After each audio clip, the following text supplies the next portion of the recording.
the select board meeting for Monday, September 5th, 2016 to order at 7:04. First order of business is Alan Huizinga from Green Mountain Engineering, read the master planning study. Hi everybody. So I go along the reason today. I can shake it up there. I'll wait for it to come back. So as you know, the town received a planning grant. The town at Stony Hill Properties received a planning grant to study the property on Stony Hill. This is West Street down Stony Hill Road. This is Lover's Lane. Pretty much borders the property. The New Haven River provides another tour. The existing fire station and future possible police station are shown here just for reference. So I think you may have come up with a road name by now, I'm not sure, but it says Future Road on our plan at the moment, and I guess we'll leave it at that. When we first started looking at this property, we realized that the existing zoning regulations and the parking requirements of the existing zoning regulations were quite onerous. It was 1 for every 200 square feet of building area. Led to a previous version, which I just so happen to have one on here, that shows a lot of parking lot just to try to meet that requirement. So early on, we enlisted the planning commission and said, is there any flexibility? And we knew they were in the process of rewriting some of the regulations. So this version, sort of as a result of that, results in quite a few less parking spaces, more on the order of 1 to every, I'm sorry, I'm going to reach for the number here. 1 for every 600 square feet of gross floor area is an approximation. So almost 3 times less parking required in the new proposed regulations than we have right now. And that applies to the entire district. It's not spot zoning? It applies to the uses in that district, yes, but it does apply to The entire district. Okay. Yeah. So you'll have, if you have residential, it's a different requirement. Right. 600 square foot of gross floor area sort of applies to a lot of the mixed use, office use, those types of uses. So what you see on here is slightly more than that. We wanted to be a little bit conservative when we did that. So the other thing we were looking at for this project as a target early on was about 200 employees was our target wastewater capacity. So we found some decent soils in the middle of that plateau, and we have a system there that can be sized between 4,000 and 6,000 gallons per day, which is plenty for 200 employees, and actually a little bit more than that. So that's what that area right there represents. We've got buildings on here totaling just under 60,000 square feet. Building A, roughly 13,390 square feet. Building B, 12,650.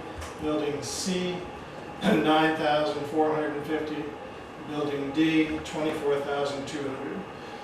A late comer into this project was Building E, because this property was obtained by Stony Hill Properties during the project, and that might be a residential property, possibly up to 8 units of residential. So it's right there, we added it into the plan. One of the things we had to look at for this project were site limitations. Obviously, you have a very steep slope on the east side and on the south side, and actually to the west is fairly steep. So it wasn't hard to find the limits of what we could do out there, and we worked with Cushman Design Group. They came up with some proposals, some of the buildings sort of teetering out over the edge of that slope, and we kind of drew it back in a little bit and came to a compromise there. One of the other compromises was on parking. We initially had no parking along the future road.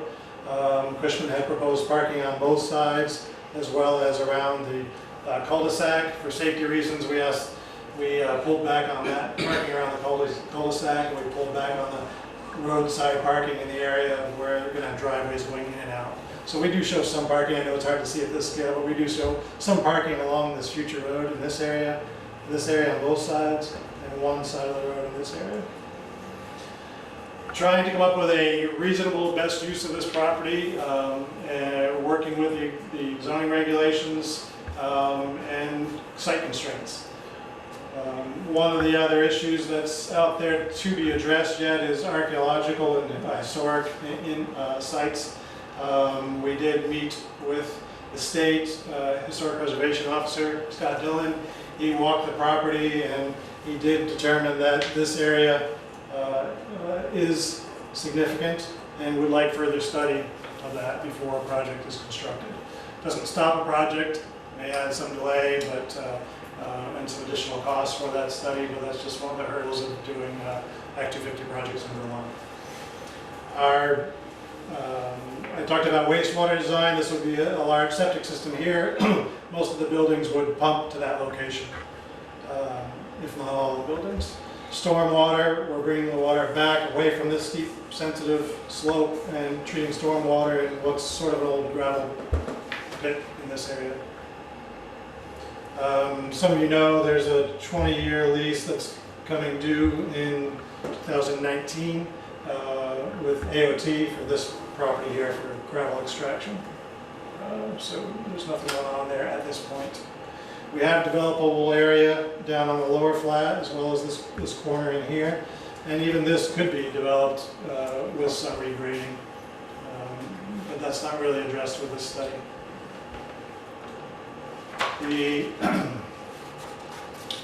The alternatives that we looked at, like I said early on, were driven by the parking requirements. Alternative 3 was, or the first two alternatives were a few less buildings, a lot more parking. Alternative 3 was a proposal similar to this one with no parking along the road. And then alternative 4 is what you see in front of you. We do have prime ag soils in this area, similar to what we did on the fire station, but those were written off for the fire station parcel. I don't expect that to be an impediment to the project.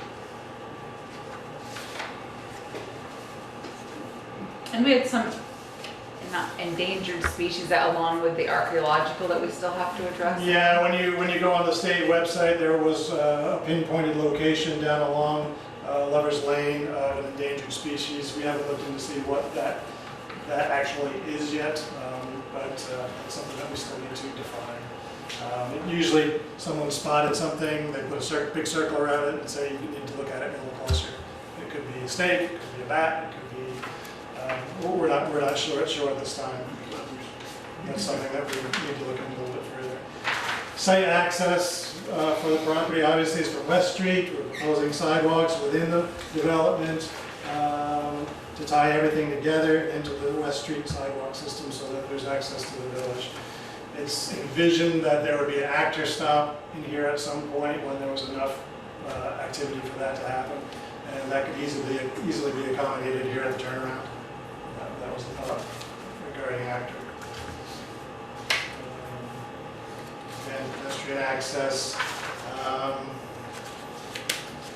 You're not walking up these slopes, that's just not going to happen, and most of you know that already, but I figured I'd point that out. There's possibility of some sort of trail system or bike path up through this area, but it would take some work to get that done. It's not shown on the plan right now, but it could be tied into the same path system that we have. Presently, there's a path shown just around the buildings, sort of along that ridge. Great views to the east, great views to the south, and pretty good to the west. More of an employee walking trail at lunchtime. Yep, That's what you're getting at, maybe? but we could tie something into that further down the road if that was needed. Stormwater. And this is a joint, this came from the fire station, right? So this is a joint Act 250 project, and it encompasses the entire, our 30 acres plus Right. all of his land too. Because we made a joint application, as a reminder, just when we started the fire station, so it remains a joint application and will when we subdivide and all that stuff. So when we're talking about looking for arrowheads and bats or whatever, more studies. Part of our task was to assign a cost to this project, and as it's drawn right now, our estimate of probable construction cost is about $12.5 million. And that's buildings, roads, sewer, storm, water. We do show the proposed West Street water line extension on this plan also, but that cost is not included in the 12.5, just the internal water system. You know. connecting the buildings to that water main. With a total project cost of almost, well, just under 14 million, once you add engineering, permitting, and those types of costs. We envision that they'll have a need for an Act 250 permit, potable water supply, wastewater disposal permit, for water, wastewater, a water supply permit to construct if you're going to do a water line extension off the West Street project, stormwater permit, discharge permit, as well as a construction permit, division of fire safety permits for all the buildings, archaeological write-off, which I mentioned before, and possible write-off on the ag soils. So just to be clear, to Green Mountain Engineering's, when they were awarded the bid, they were getting us, almost to an Act 250 application. It's not an Act 250 application. There's obviously still more work to do within the scope of that project when we put it out to bid. Yeah, we with Kevin Harper and Cushman Design Group took best guess at what a building that might be attractive to someone who was looking for space might be. And obviously Kevin's got a lot of experience there. Cushman Design Group brought a lot of good experience and recommendations to that. So we think we've sized buildings here that are marketable, but if somebody comes in the door tomorrow and wants B and D combined, this whole plan changes. It has to be flexible, but it's that question of when you go and try to permit something. You try to get the permits ahead of time before you have a customer, or you wait for that customer to walk in the door, and that's the decision that you all have to make. The other good thing was that's coming out of it with the joint from Green Mountain Engineering and Cushman Design is the fact that you'll have something that Kevin will be able to try to use as a sales tool. Okay, this is what we're envisioning, this is what's designed, and so it's helpful in that manner as well. Most of the uses we envision here are conditional uses in the current zoning regulations or current zoning standards. So unless those changes, there will be a conditional use permit required locally. I mentioned local permits, but obviously local permits will need to be required also.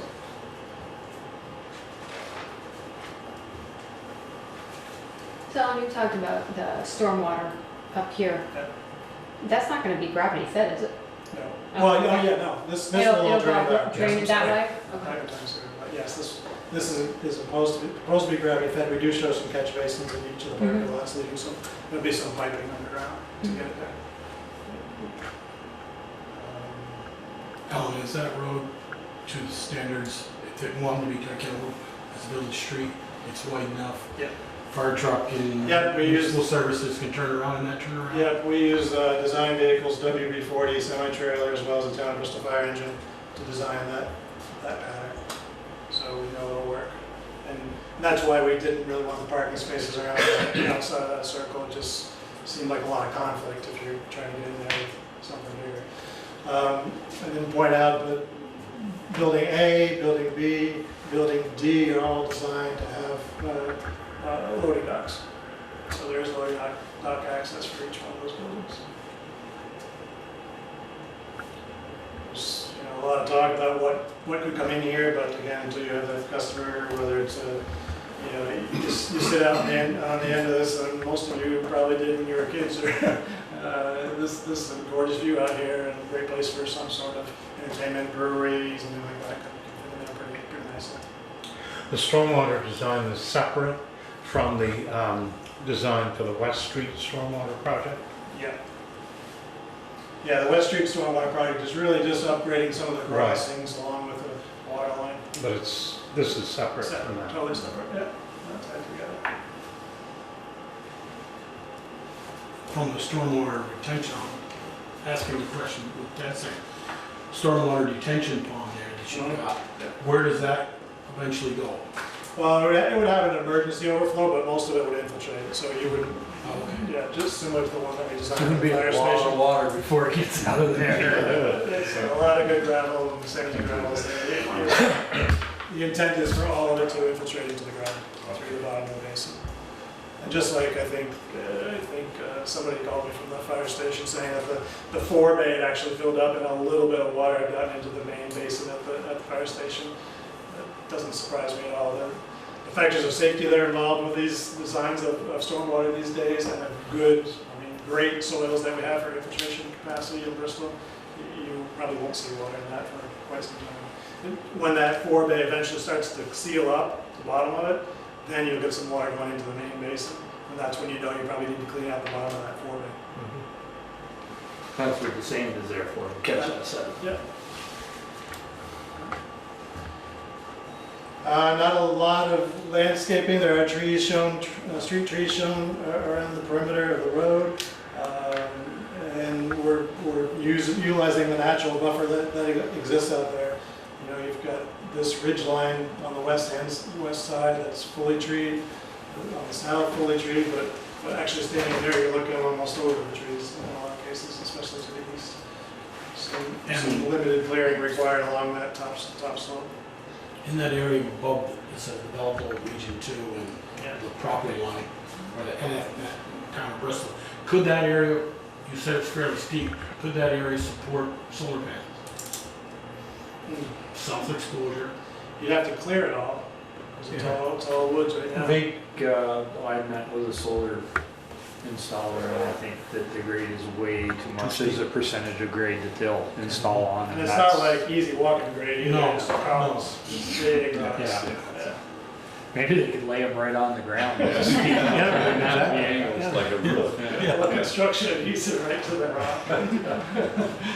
Yeah, it's pretty rough walking down through here. I think the slope is, like I said, I met with an installer and they're pretty particular about the slope that they'll install on, and I think that's the slope we were standing on, it was nothing like that one.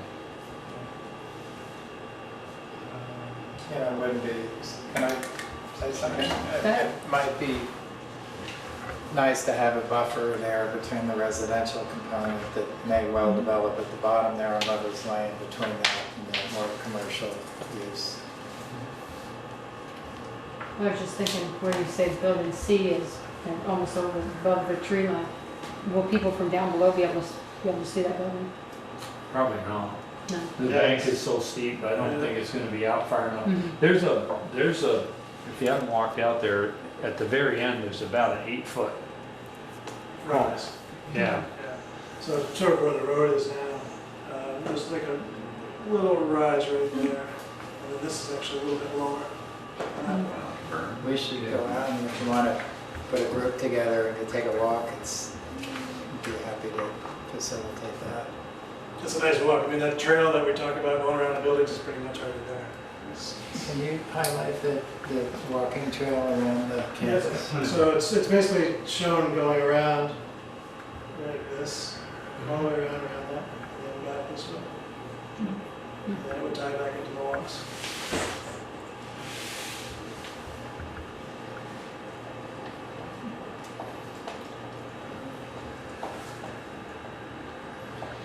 The parking is spread out, and I think that's good. You know, you've got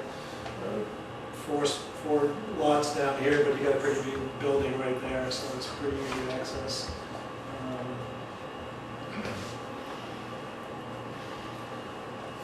If I may, again, the planning grant is something of an exercise of constraints. It's where does the cliff drop off? What's the boundary?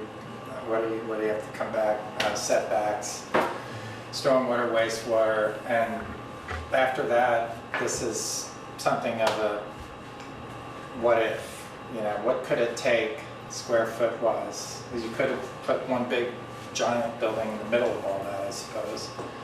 The idea was, I think, originally driven from the planning commission, was more of a campus feel, break it down into a bit smaller buildings that have a nice sort of feel, and that was part of the parking on the roads, was to make it feel a little more like in the village, where people park their cars by their homes or where they work, where they live. But I could almost guarantee that despite all the effort that Alan and his team put into this, it's probably not going to look like this. There's no way to predict these locations of buildings, the size of buildings. It's an exercise. And it suggests pretty strongly with a lot of, I guess, again, your workmanship from. Well, the concept, the roadside parking, and that was if I understand it correctly, that you get more parking if you use that parallel parking than you do in a spread out parking lot, because the infrastructure for the road is already there. And basically all you're doing is adding a parking spot. You're not adding the surface area it takes to get to that parking spot. So basically those parking lots are probably cars facing opposite directions with the center open. Right. And who's to say they are? And who's to say that if this is primarily warehouse, one of those can't go away? Right. So if you don't have that many employees in a warehouse, so it really depends on the uses that are going to come in the door. So I think the one thing you won't see go away will be the roadside parking. No matter what goes in there, we'll probably stay with that concept just because it eliminates that need for that center spot down through a parking lot. And one of the things that came out of our last meeting was we show a 4,000 to 6,000 gallon per day septic system capacity here. That's with no pre-treatment. So if you had a manufacturer come in here or someone that had a high strength wastewater, they could put their own treatment inside the building, pre-treat the wastewater before it goes out the door, and that could potentially increase the capacity of that available septic system. And weren't you trying to stay under a certain limit? Well, we were targeting 200 employees, just given the feel and discussions with Kevin about, when Autumn Harp was here and really booming. And when they were booming, you knew they were here, but when they weren't, it was a pretty quiet location. So it just in the village, how much activity, how many employees could that site support without it becoming too noticeable? I guess it's kind of a comfort level. Pine Street there, the old mill that Drake Smith was built, and then the housing sort of grew around it, and then when Autumn Harp outgrew it, it became somewhat burdensome to the neighbors who were just so close to it. 100 years ago, they didn't think like that, I think. There were jobs. Right. And today it's become more of a residential use, and then people were worried that this redevelopment of the old Drake Smith was going to turn it into too much activity. And I think Autumn Harp at its highest, biggest size was getting to be a little too much. And what's turned out at Bristol Works is this mixed use, where pretty much by 5 o'clock at the end of the day, things get real quiet. By that time people are coming home to live, the others are leaving to go home. This will have to sort of define itself in terms of the uses, and the folks that are looking are going to determine whether it's strictly manufacturing or some manufacturing, some office administrative. It could be more, on our Bristol Works, we got lucky. There's a lot of medical, which is a lot of in and out sort of traffic, short visits, and a nice mix of primary manufacturing jobs, which are, again, from a parking perspective, there's not much turnover. You come in the morning, you spend the day, and you leave in the evening. So we don't know. And one last thing is that it's not our intention to build a building if we don't have a tenant. We're not going to just push up buildings and hope that we got it right.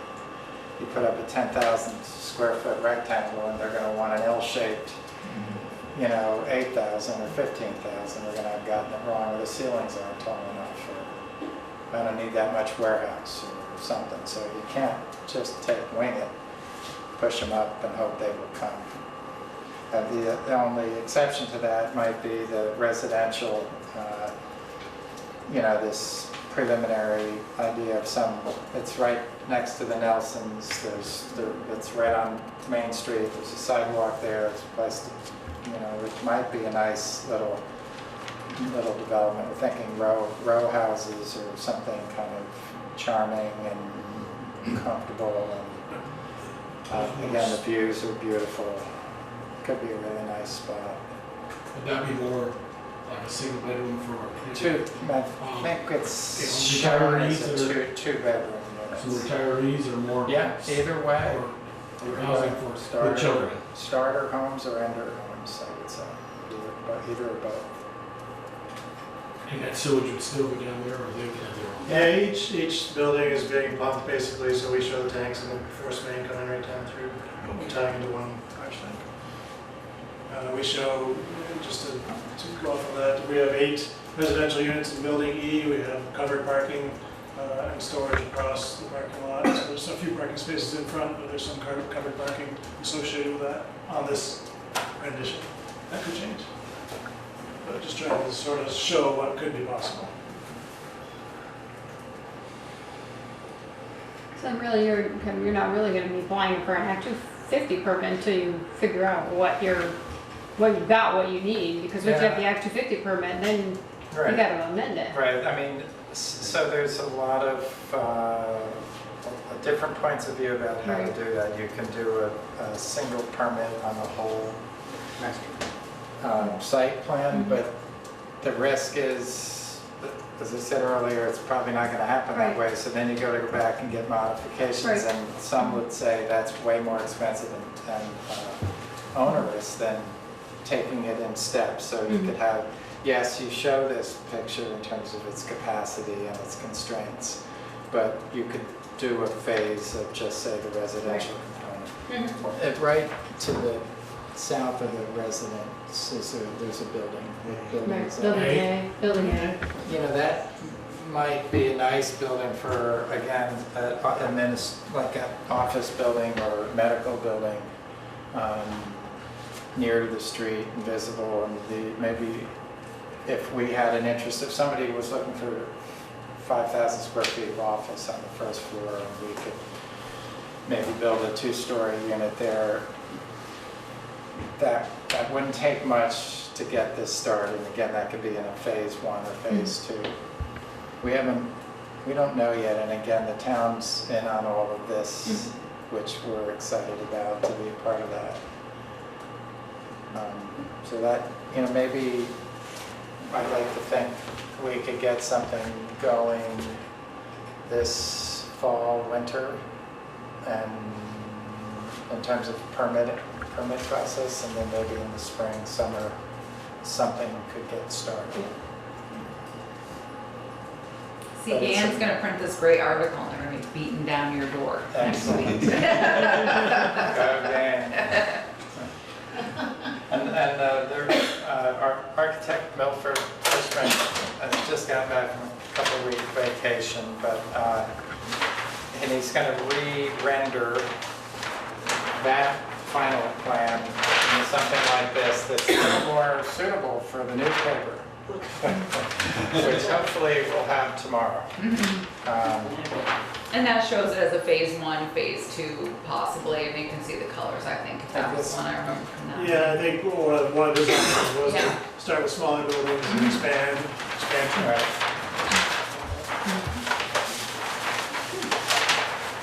Anybody have any more questions? Can I just add one, Mike Fisher here, working a little bit with Kevin. One thing that we've learned as we've talked with Addison County Regional Development folks is the lack of business developable land in the county, that there's just not a lot going on. So this is sort of recognized as one of the bright spots for the whole county.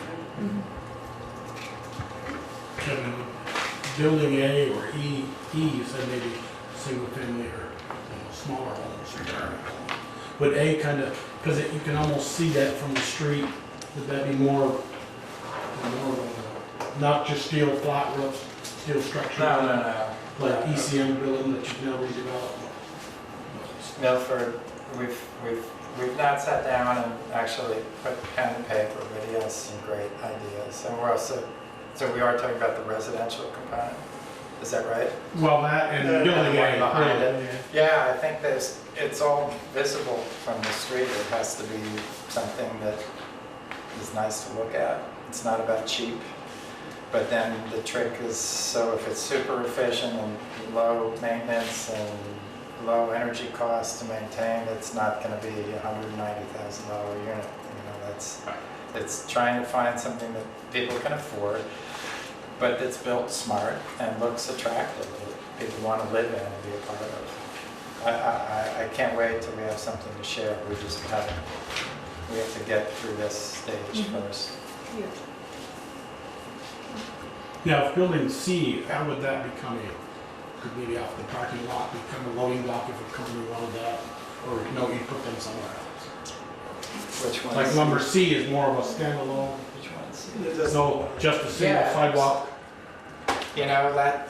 As that thing you said would change. I could just quite easily see that as again, a office building. Maybe it's an engineering firm or they're doing. No, I meant, you know, somebody that's building, designing solar panels or, you know, sort of pre-manufacturing. That's a beautiful space right there, that location. I'm sure all of you have been out there. It's exceptionally beautiful. I need to get out there. I've never been out either, Michelle. We'll have to go out one day. Long years since I've been out there. So it's like you said, Joel, it depends who comes first, and what they want, what it's, you know. It's going to be driven by what they can afford to pay and rent. And at least now with this study you have, you know what the possibilities are, some possibilities. Absolutely. Any other Thank questions? you. Yeah. Thank you for coming on Thank you, Labor guys. Day. We appreciate that. Thanks for answering. Oh, yeah. It'll probably collapse itself by morning, so I'm sure. Or in the middle of this and we'll all jump out of our seats. Okay.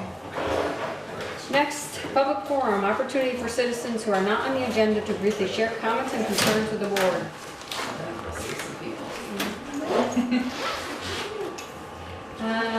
2, discussion, re-updating the town's personnel policy in 21 VSA Section 495, employment practices. So Brett's here, and this is one of the things I've mentioned before, that Pam and I are working on redoing the personnel policy. And it's a lot of information. It's a much bigger policy than what we've had in the past. Thank you. And Thanks, Mike. anyways, it's about 20 pages long right now, and it comes from VLCT. And so one of the things that came up for Pam and I when we were going through this was talking about, obviously there's a piece in the personnel policy about discrimination. And so Pam and I are reading this, and then we're on the phone with the fire chief and talking about the fact that VFD in the past has voted on members. So when Pam and I met with 2 representatives of VLCT the other day, because the Bristol Fire Department is a town department and they're considered employees, we can no longer continue that practice of allowing firefighters to vote on members because they feel that it's a clear violation of state and federal unlawful employment practices. Okay, I need you to explain that to me, because I read through this and I'm trying to figure out why. Well, let me ask Brett this. Brett, let me ask this. So when you have an application, you get an application, you guys review it, make sure it meets whatever standards there are for your members, right? Then what happens? Yeah, would you mind coming up here? I'm sorry, I can't, it's hard for me to see. No, it's all right, Joel, he can move. He's young, make him move. Let me just quickly take you through the process. Yeah, because I don't really know what.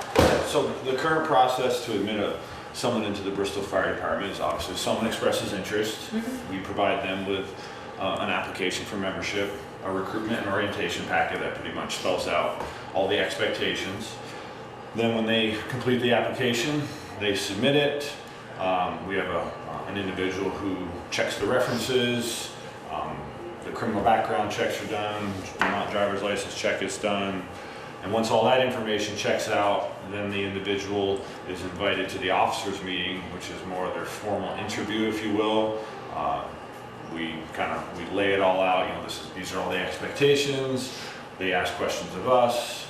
And then once they complete that process, then they come to the next business meeting and we elect them. So what information do your members have about this person? What the person who checked the references provides them. So when someone comes in to get voted on, they're asked to leave the room. the person who heads up this committee stands up, gives a brief report on the individual based on checking the references. Let's say if they came from another fire department, maybe perhaps what they did at that fire department, experiences they had, then a vote takes place, and then with the outcome, the person is invited back into the room. That's the current process. I think we might add that since Mark Bouvier was chief, we knew that this was an issue, and typically by the time a person makes it through all the background check and all of that, the likelihood of a no vote is pretty much Slim. non-existent. Yeah, it's simply for that reason. I mean, even back as far as when Mark was chief, we knew that should somebody be voted out or down, that there was a potential liability for the town. So I don't, Well, I guess I'm just trying to figure out how it's, they think it's discrimination. I mean, Right.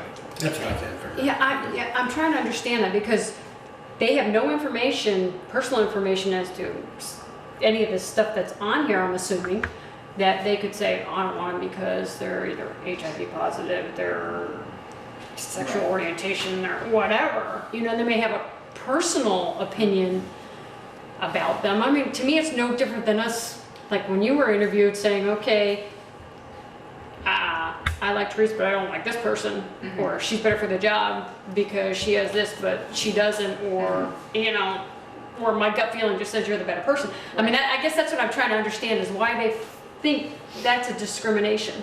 I think that they think that, first of all, I should ask before I move on, you've voted recently on members recently. Yes. So for example, one member was recently voted and they were voted in unanimously. Another person was voted in but had 5 against that person. So what was their reasoning? So Right. that's that person. So say someone wasn't, you're basing the information when they're voting, the way that the way that VLCT looks at it is what VLCT is saying, basically because the way that the Vermont state statute is written, you would have no basis for them to disqualify someone.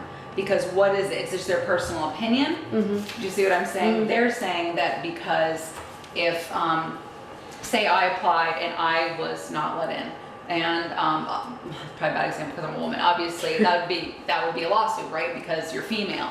But if it's just because someone doesn't like you, that's really not, that's discrimination, is what they're saying. Because if you read the Vermont and federal laws, there is no room for anything here. It's saying it's race, color, national origin, religion, sex, age, mental, physical disability, sexual orientation, gender identity, marital status, minor children, receipt of public assistance, where you're born, your age, so this is Vermont law. Vermont law is tougher than federal law.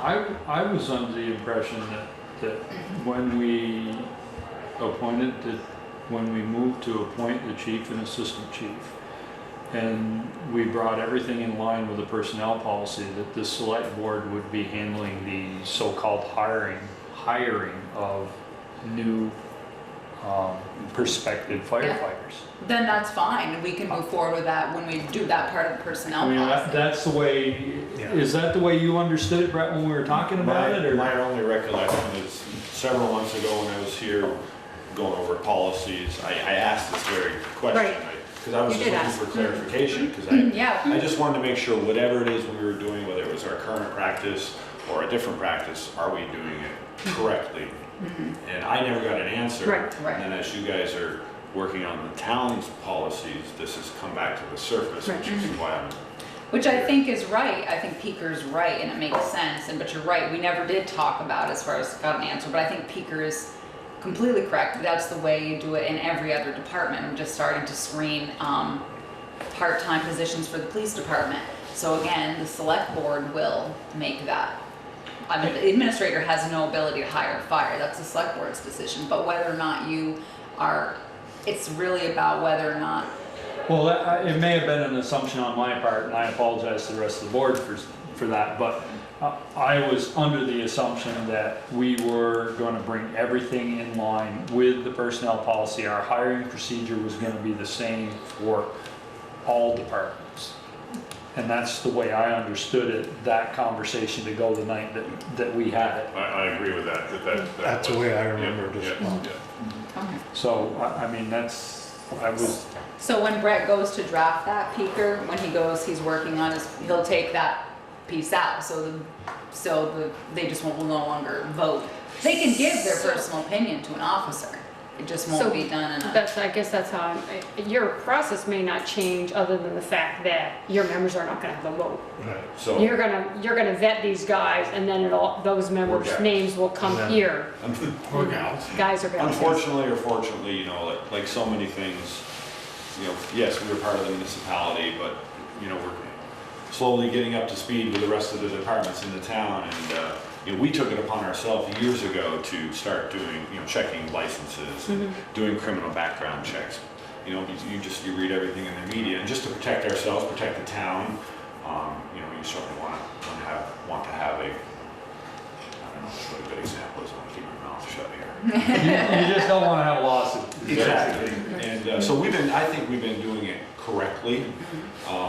But the only question I had is, do we, the body of the fire department, is it proper that we get the final say on someone? Because, let's be honest, yes, have people been voted down in the history of this fire department? Yes, they have. They've been voted out. So. But not in recent. And things are different today because even 20 years ago when I joined, you more knew everyone. You know, most everybody on your fire department was from your community, where now people come and go, they move into town, they move out of town. I mean, I walk around this town and I don't know who these people are because they didn't grow up here. So That's what you don't have that luxury anymore of knowing people. I had to laugh on the back page, C, the provisions of this section prohibiting discrimination on the basis of age.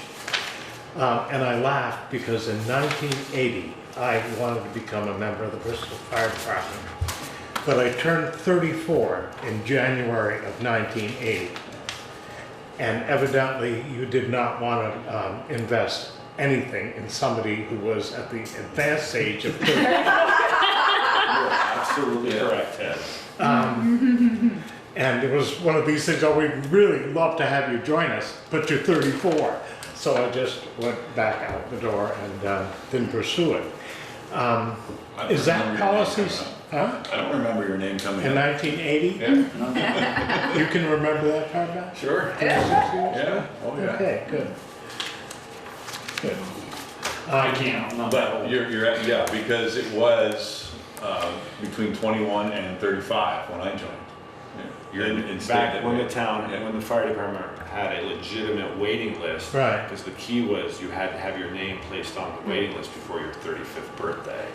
Then several years ago, we upped it to we just picked a random number, I think it was 55. Yeah. But now it's like, if you meet the minimum qualifications, you pass the physical, you're able to do the job. So you're still gonna. So, I'm a little older than 55 now. That policy is no longer in effect then? No, that was a bylaw, Yeah, okay. right? No, that changed a long time ago. I think the conversation came up at a meeting, if I remember it correctly, they asked to raise the age because one firefighter thought at 50 you still had a few good years left, and I think Joel says, good, it's good to know. Well, it's But that- interesting, sorry, go ahead, Peter. But that was what, probably 10 years ago? I have a question. The question I have is, and I see this side of it, but, yeah, and the 31 years I've been in, I think it's twice we voted someone down. But what happens to the waiting list, number one? What happens to, okay, someone gets out next week, we need a member, do we advertise in the paper? Do we interview? I don't think we've vetted this I don't enough. see any problem with the process to get them To there? to where we get them to. I want to say this To the right. select board. I don't see any problem with changing the policy up to the point where the vote is. I think the fire department still maintains its waiting list. I think they still do the background check, and I think that, as with any other department head, the recommendation comes from the department head as to whether we should, And I think then- hire or not. then that, won't call it a vote, but, okay, the department recommends that the chief forward this candidate, John J. Jones, to the town select board for a membership of the department. Right. I think that So- could, and then we bring John J. Jones in, an interview, and say, what did you guys see? We don't see that, or, yeah, we agree with you, good man, good girl. What's your current process for your part-time? I just made up a So when you Yeah, hire, no, I know, I'm just asking, are you, so you're suggesting they vote on whether or not they send it forward? Well, the I person don't still think would you can come. do that. The person would still come before us. Come But we, before. I think, don't, No. doesn't. Like Teresa's asking you, do the members I vote to didn't forward? understand Once what we you get said. there- I'm sorry, I didn't understand what you said. Maybe we get their assumption or what they feel of the person and say, I make good firemen. Let's Yeah. encourage the select board to appoint them as a firefighter. You know what is super interesting about that is that two things. Two things. First one, when Pam and I met with them, they asked me how we handled checking references, and I said that usually it's the references presented, but sometimes if I know someone or know a coworker, then I'll speak to that person. And they were actually looking into the legality of that, of whether or not I could actually look into a reference that was not listed by that person. We also have to remove the check the box now, so you cannot have on your application, have you ever been charged with a crime? I can ask you during the interview, but I cannot have that on the application. But yeah, I couldn't believe it. They said, we're not sure you can do, that you can check references other. I'm like, then all I'm gonna believe is what they're telling me. Then how do you have something to balance that again? But this is how extreme it's becoming, Joel. So, isn't that, I just found that. Because I believe Public Middlebury still votes on theirs and then they recommend it to the town administrator, town manager. And maybe they do, but these guys are saying if you voted someone not in, I'm also wondering, say you. No, we didn't vote, Yeah. we don't recommend that person. how do you get to that? How do you get to Yeah, that right. recommendation? And then the person still comes and interviews from Yeah. us, in front of us. I We don't make the think decision you here. can do it.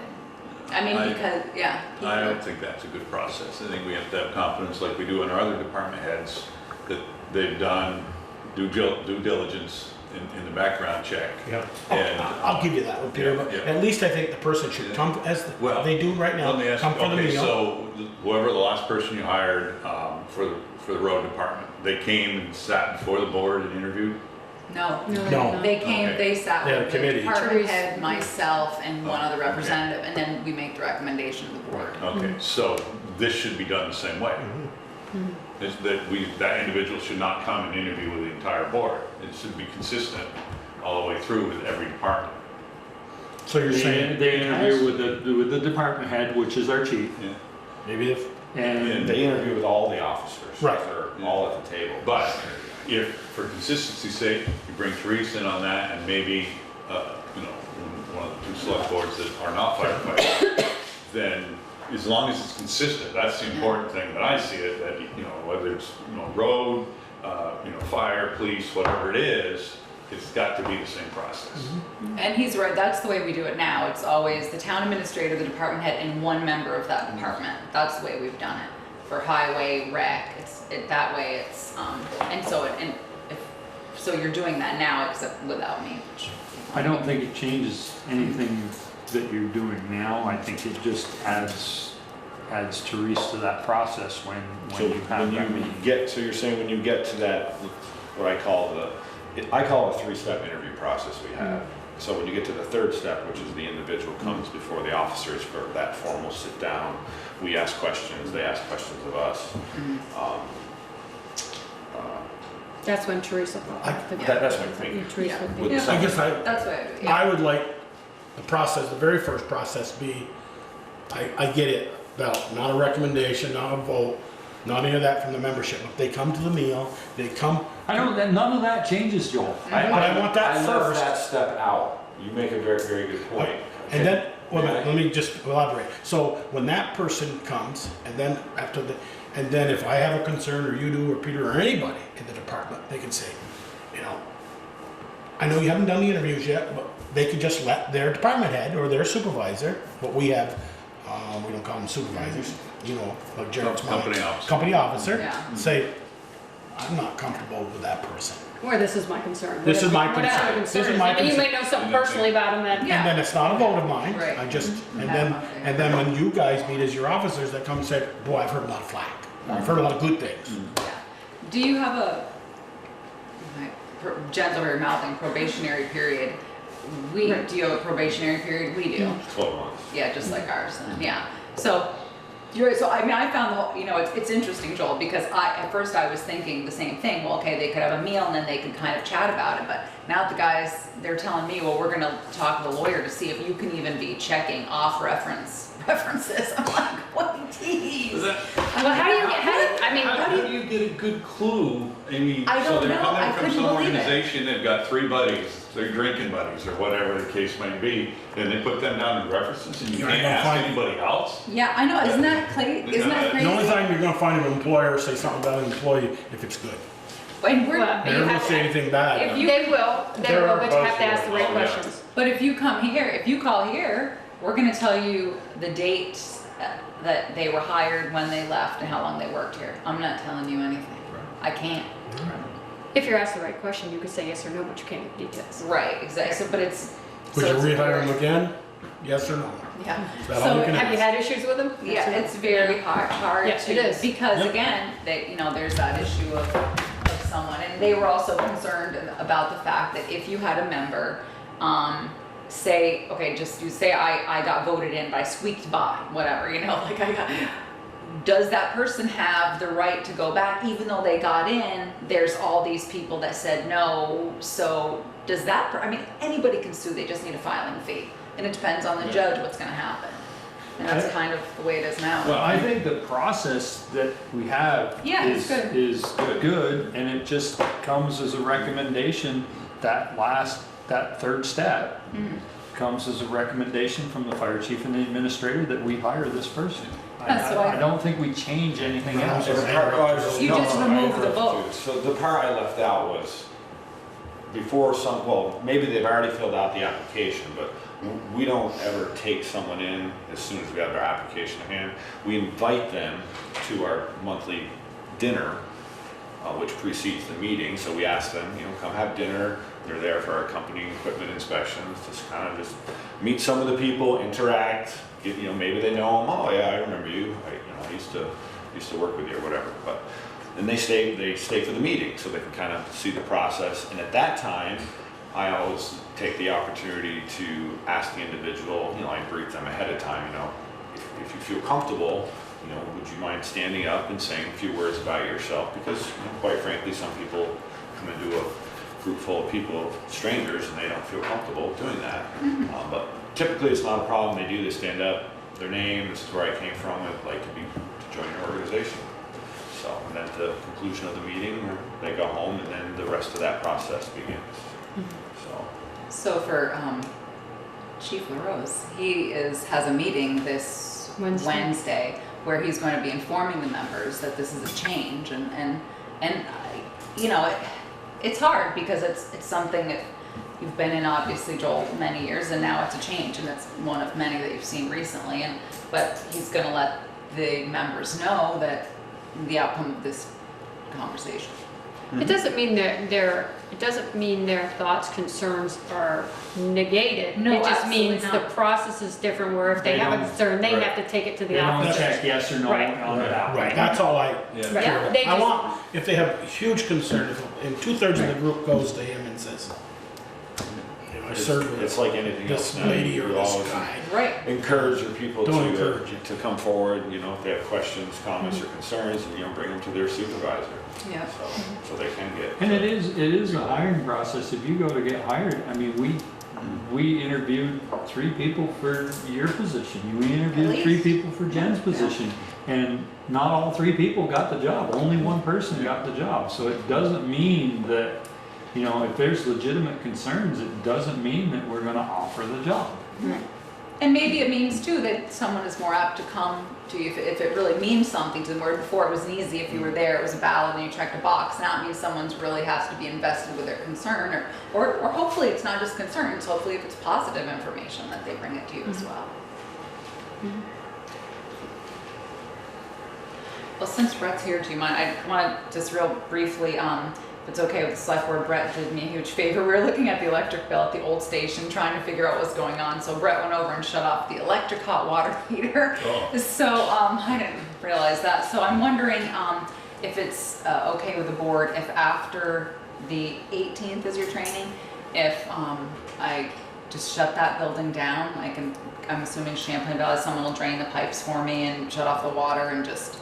I mean, I don't think it's gonna deteriorate over the next. It's not gonna be used, right? Yeah, is there Nobody eating anything, it. is there anything I'm missing? Any sort of, besides the water and the electric, phone's already gone, am I not? Water and power.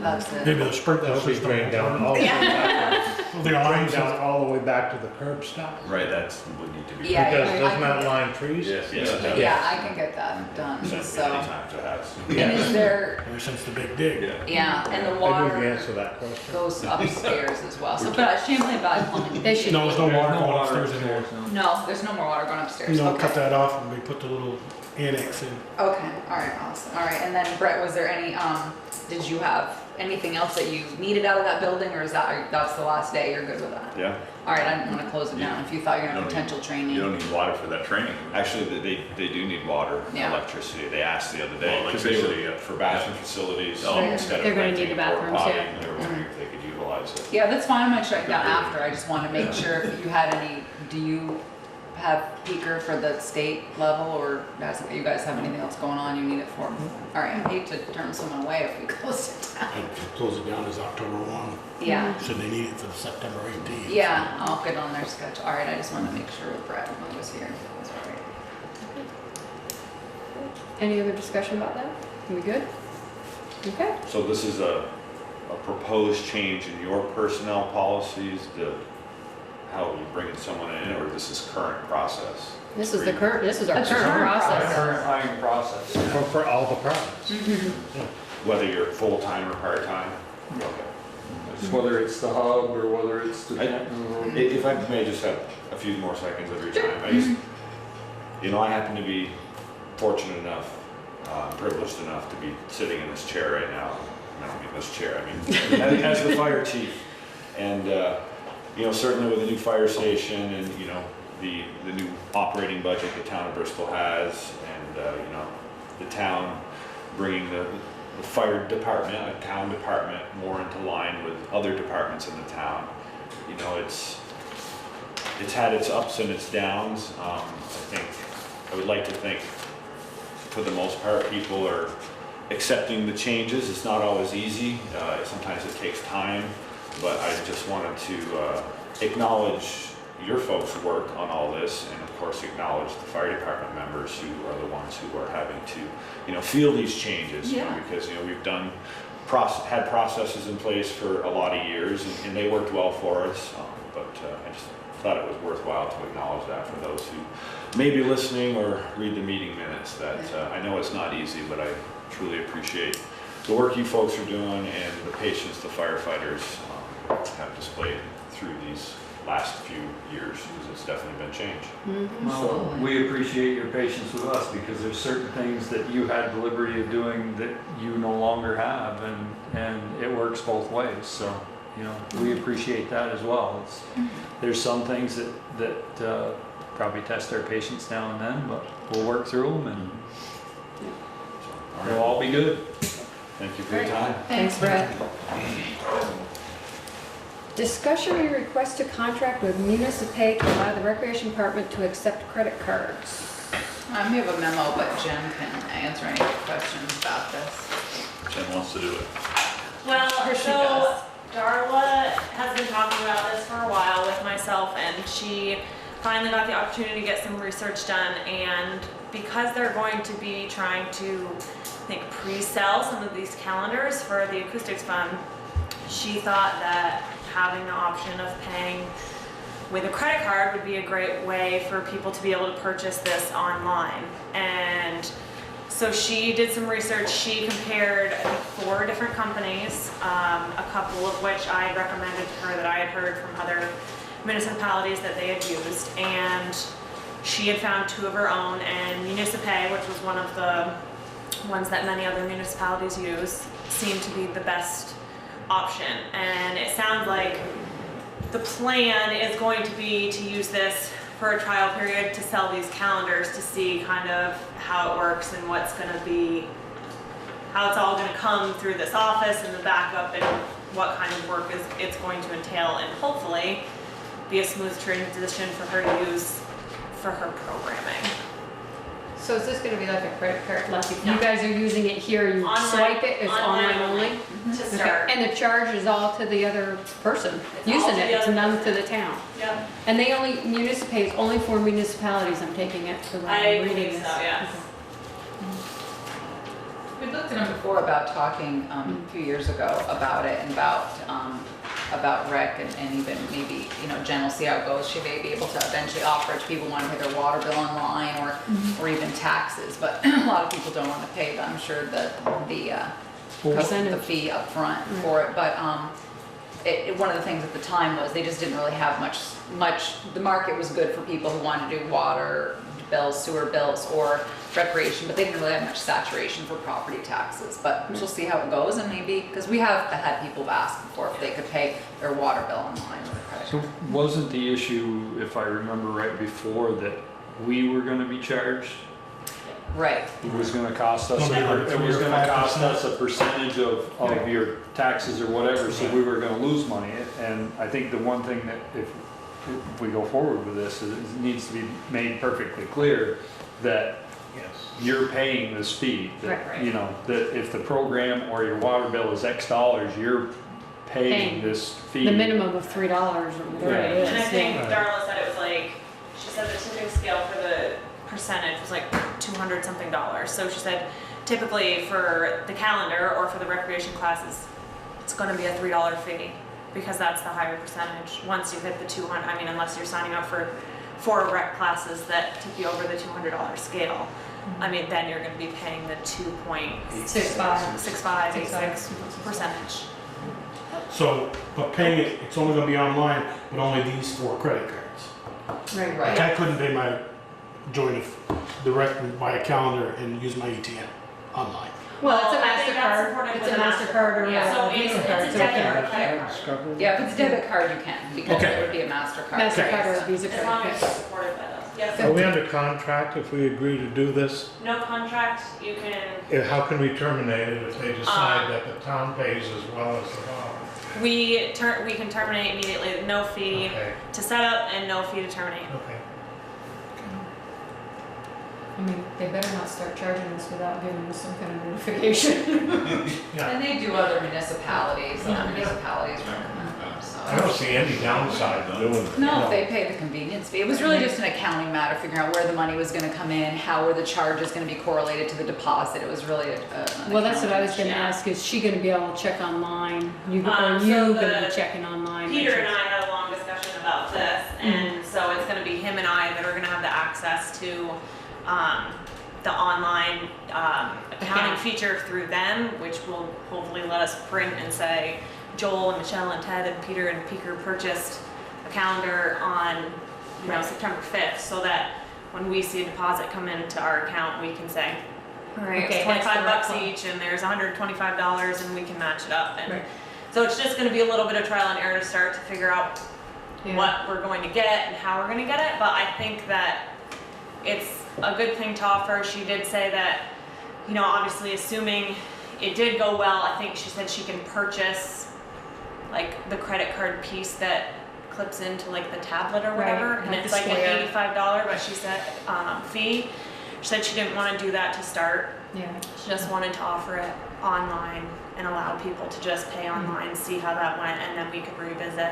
right, she just gotta make in it the clear winter. clear on her website that this is the fee in there, Right. they're responsible for it. And I think it says it right when you like. Right, there's when you this check out service or or convenience. something. Are we responsible for the security, or is Municipay gonna take care of that? I believe that it's them, it's their security. I think that's Their- pretty Because she important. said it's a 2-day transaction period, I believe, so they're validating funds are available and all that before they pull the Yeah. money and give it to us. I It says believe is what it says. they're a certified level 1 PCI DSS service provider, nationwide payment solutions, and municipal meet all the PCI DSS security standards, guidelines, and requirements. So So it's what on is, their end. on that, what she just read, Michelle read, how long so the money goes to Visa or municipal pay and then we get it. What is the turnaround? 2 days. 2 days, 2 days. 2 business And days. it's 2 business days and it's in our account. Yeah, But if I do it with an ATM that's a debit card only, and I don't have any funds there, and I do a $200 program, who pays that fund?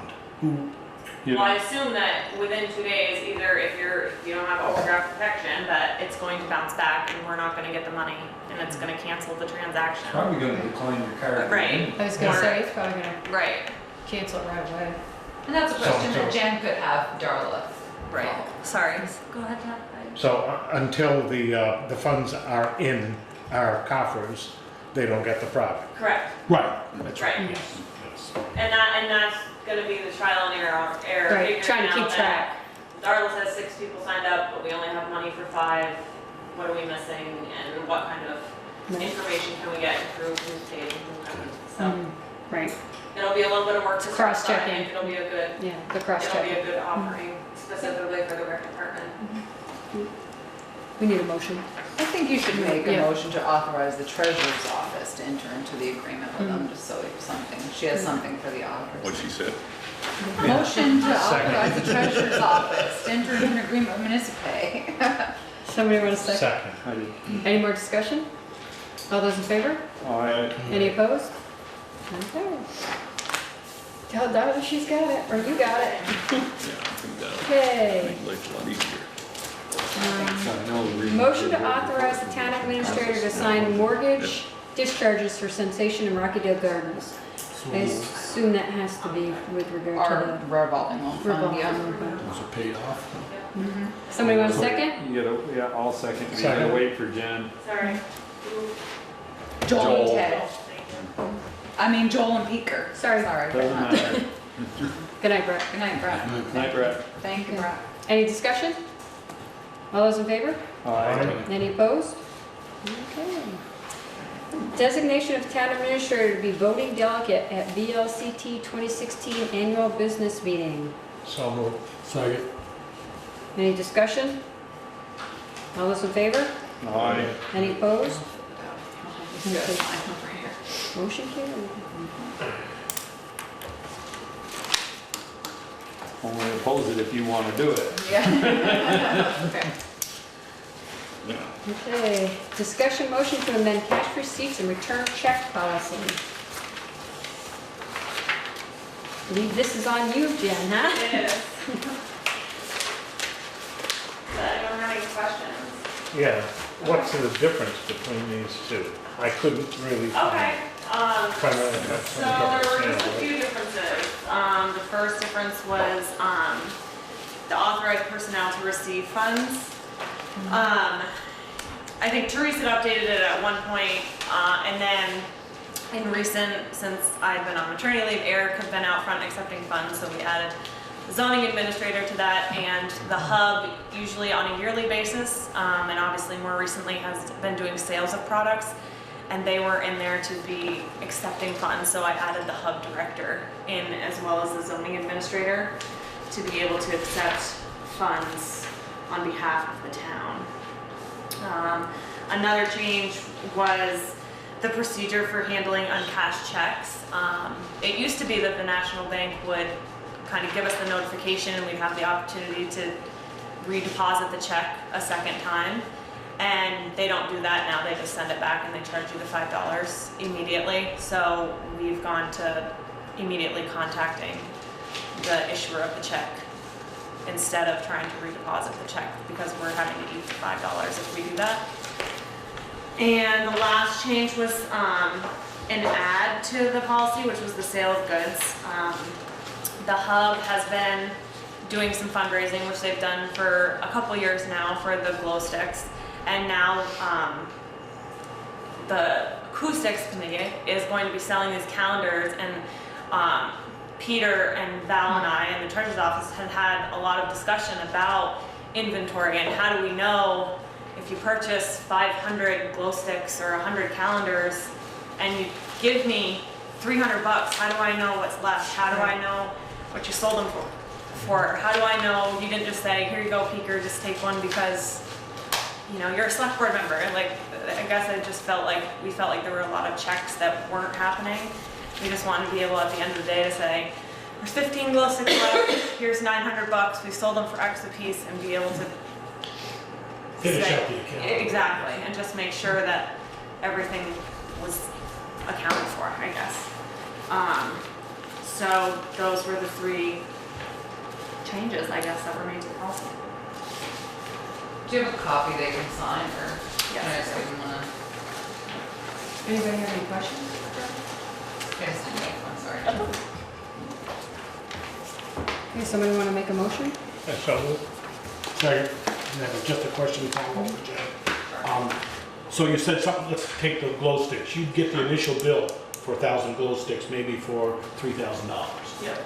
So then you'd get an account at the end, maybe 6 months or a year. Okay. No, it should be, No, you'd have that, and then when they sell them all, right, okay. over 2 4th of Julys, let's say, you'd say, yep, we Okay. sold them, and now you should have $3,000 back. Or, Right, or more, whatever. the or goal we only is. sold 900 and we lost 100 and Right, we lost money. So you right, know, right. So this would require them to basically say, we've purchased X number of glow sticks, we're gonna sell them at X. And they're required at the next business day to turn in the money. So if they sold them tomorrow, they're required to turn in any money they received on Tuesday on Wednesday. So they need to turn in the reporting that goes with that, which is we sold 5 glow sticks for $8 each, so here's $40. right, and we still have Right, 995. Exactly. Okay, yes. Did that Kind Did answer? that answer your So question, the Ted? part that was missing was stating what we were selling glow sticks for, Yeah. Or any product. I was just using. Right. Yes. All those in favor? Aye. Any opposed?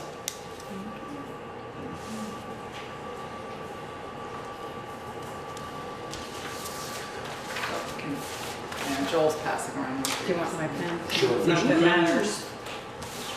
That it's black or blue. Okay. Update regarding West Street bank stabilization. So I Looks had like like, it's gonna turn into more of a project. well, you know, it's interesting Someone said that. because I had met with, or been talking to Josh, Addison County Development. Well, he ended up sending an email to Dick Hoskins, and Dick Hoskins said, this section of Vermont 116 is a Class 1 town highway and under the full control and maintenance of the town of Bristol. The district does not have any grant programs that would cover slope stabilization on Class 1 town highways. We may, the Better Back Roads program we were able to get last time, and it did, this year it's doing all classes of town highways, as long as do water quality, so we may have to, but in it, anyways, Dick mentioned the geostabilizing. I think I talked to you about Right. soil stable. I didn't think I ever got the report. So I went back through a bunch of emails and I found it. So Dick had received a report from them on May 18th, 2015. He forwarded it to Pam, who forwarded it to me. I got October 30th, 15. I never read it. I didn't realize I had it until Friday. Anyways, the soil stabilization, they quoted us apparently a price of $62,460. But that does not include, it says the town of Bristol forces or designated excavation contractor will conduct clearing, excavation, hauling, reshaping of the work face to a slope steeper than I don't know, was a 5 to 1, H to V.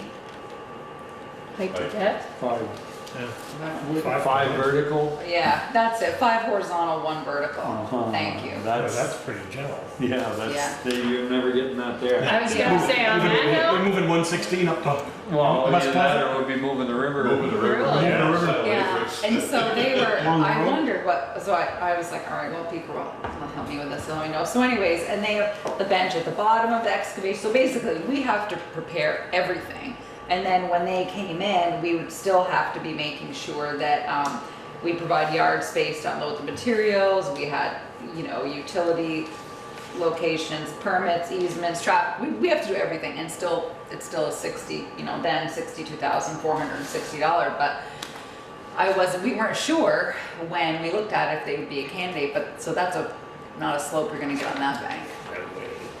All right, so No, that's Can probably, we- that's probably can we- less than a one-on-one right now. it's a one-on-one. I'll bet it's pretty close. Can you push that up the food chain or the AOT chain a little further than Dick? Yeah, we can, Because- Dave Blackmore was, I mean, to say, I think we gotta get our representatives involved, to say that we're fully responsible for this road through there. But yet, we can't do anything to it. I think we need to Yeah. push I- this a little I harder. did speak with Dave Sharp, and he said if he gets reelected to let him know, and he'll focus, and he'll help us with it, which I believe is true. And Dave Blackmore, who's even further up the food chain than Dick, was also in on this. So it's really just kind of looking, I'm also still looking for money. We're still looking about this DEC's ecosystem restoration grant, but any grants that we would have qualified for, they're saying we're not qualified for unless, if Better Back Roads stays accepting all town highways, we may get in, but I'm not sure because we just got a grant from them this year. So What is that? That's not really a town highway officially. It's a state highway. it's officially number one town highway from the stop of Stony Hill to just before Lord's Lord's Prayer. Prayer Rock. But we get state aid for it. We do, For all of our- because we maintain it, but they're, you know, we had this conversation, and I had this This is such conversation. a gray area. It is, and I talked to Dave Sharp about it. I said, sure, we're gonna hold a parade, you know, we've gotta get a permit. If you're gonna put a sign up, you gotta, you know, all these things, so nonetheless, it's just gonna be a battle. But anyways, I just wanted to let you know, I did receive this, and then, but, you know, we're never gonna be able to make that grade from the river. Have you talked to any of your other colleagues that have, like Heinsberg or 116 runs through it? I haven't, but I can. What happened was, if I understand it correctly, what happened was years ago, the trustees asked the state for the road back because they didn't like the way that the state plowed when they went through. That's right, and then we wrote a letter last year to the Last year, state before, saying, yeah. hey, how do you feel about taking this road back? And it was a big, no way, Jose, are we taking it back now? And so they were opposed to taking it back. And we I argued think we need to, with the There- streetlight as well, we argued that, you know, it's not our streetlight, and they're like, oh yeah, it is. but here again, when they came and sold that bill of goods to us, that street light, was you have no choice, it's a state highway, you've gotta have it. So to me, they're talking out of both sides of their mouth sometime here. Yeah, I don't remember the beginning pursuit of the light, I can't, I bet I Mary can't- has it on tape. well, I mean, we have the minutes, but it was, I'm saying it was a few years ago when I was town clerk, I remember Yes. taking the minutes, but That was I, before me. and I remember them, and I remember us having a meeting, I think, at Houghton Hall, but I can't remember how it, you know, came about. I don't think it was that we didn't have any choice, I think it was they were offering the money or we could do it ourselves because we weren't in compliance. And it Is the was way it was three fed to quarters. us. No. It's $750,000. $750,000. So anyway, so this is not gonna be an easy process, but I did already speak to Dave Sharp about it the other day and say, look, I think I'm gonna need your help. with You know, if the road regions. goes, what's the state gonna do? That is what I emailed Randy Snelling and Ashley Bishop and just started with two local people that I knew. And that's exactly what I said in the emails. Look, I know if this slides into the river, you're gonna come fix it. So let's be proactive and work together and combine our resources and fix this for both of our sake. But not so much. So anyways, so I guess the only update is I haven't got any further, but I'm still trying. And I didn't want you to know I received this, but thank you for the explanation. Maybe I should call Dave and see if we could get him down here. Dave Blackmore?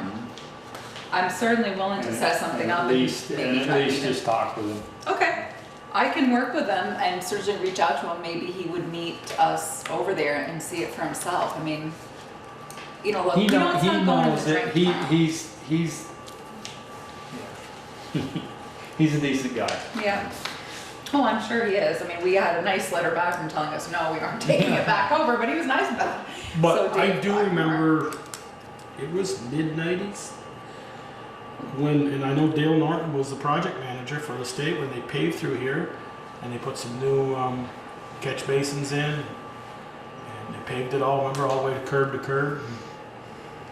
And, you know, what I'm trying to get at is, try to dig up that, we don't want you to plow through it anymore, we want the road. Village trustees meeting, that had to be before '93, and I know they paved this section of road Yeah, and they're gonna pay, long they're gonna pave after it. '93. Well, they're gonna pay Since it in we returned the 2017 or 2018. Yeah, they're going to pave So- it again. I mean, they will do that. I mean, it was Peter, road foreman, Peter Bouvenard were speaking to them at one point to say, okay, well, before Well, you. I thought they were gonna if- pick up at Lord Spur Rock and not pave through here. No, they're gonna pave through here. It was a timing In thing. that case, whose timing. road is it? Yes. You're kidding. Whose road is it then? Yeah, it's. They see a huge expanse and they're going, Yeah. not ours. We'll Yeah. pave it, but that's all we're gonna Is do. this the one Right. we were talking about following up on? Yep, he's working on that, Yeah. so we're waiting to see, but even then, and then that's kind of to stabilize the bottom because the river's changing, so this is not gonna be an easy fix No. nor a quick fix, and certainly, I guess it's one of those things, like, it's gonna take us a while to push this rock uphill, so we might as well start. Yeah, I was gonna get involved. Well, it's, you know, years ago, I can remember going down to the mill and getting sawdust when I was farming, and you drove next to the river, and now that's all gravel, which Claire Lathrop, God rest his Oh, he soul, moved it. paid a big fine Yeah. for filling that in, but the water's not, you know, when the water used to get high, it used to go and take his sawdust pile down the river. Yeah, And that doesn't happen anymore, so it's, you know, it's pushing the other way. I did speak, Well, call he straightened down, it out though, didn't he? He dug it back out. We'll send it back in, I believe. No, I don't know. Not completely? not where, not, I did speak to Jody, I called down and she spoke to Jason and Justin, and they were fine with the town if we needed access, they were all happy, as long as, well, we weren't gonna ask them to contribute to the process, they were welcome to us doing it. You can also see that I put out a letter to Ramona Halleck to try to get that land situated. She's had some issues with it for her own sake, but I believe I had a tax hearing or with the BCA, but anyways, so still trying to make progress there. That way, at least if she doesn't want to make a charitable donation to the town, at least get a written permission that we can access the land. So I'm just trying to battle on everything all lined fronts up, right now. Yeah, with Addison County Economic, but it's nice that they're a good partner for us, regional planning right now. So I guess, but I will give Dave a call, Beaker. That's all I've got about the rest. Okay. Approval of minutes of August 22nd.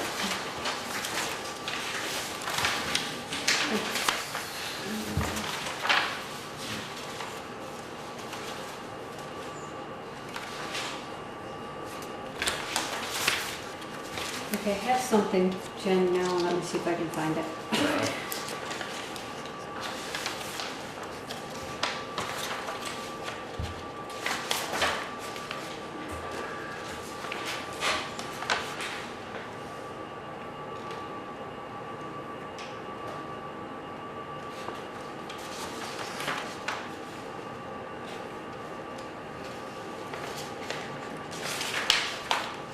So Beaker, while we're waiting, do you have time to meet me this week to look at a couple issues at the fire station? yes, I'm actually hoping to get that all addressed this week, so. No, and then to just, I and- don't know, about the hydrants, I don't have a clue. Okay. The, water line to Peter Bouvier, did he run into you? He ran into me and said that he thinks the state's getting ready to pave that road, so he said, Teresa, if you're gonna fix that water line down there, you better get on it, cause they're not gonna like it if they're coming through to pave and shim, that you're gonna cut open down by Rockydale. I was like, I saw that in Cyrus's or Beatum's is. so, but if you're busy, you can, I mean, I can cut it out, it's fine. Probably be better to Yeah, put it out. Okay. That's fine. I'm just getting back up and running. And I have, no, it's- that's fine. I haven't will- had time to, No problem. And then, yeah, then I can just tell you the other two about the fire station. Did you find it, Michelle? I can ask the question. You know, Okay, we it's just should be something that able didn't make to, sense, you know, we're not. we should be able to ask Simons. Oh, yeah, no, I will, and I About those certainly, hydrants, and I will, I because- just thought if someone knew, but I'm But certainly.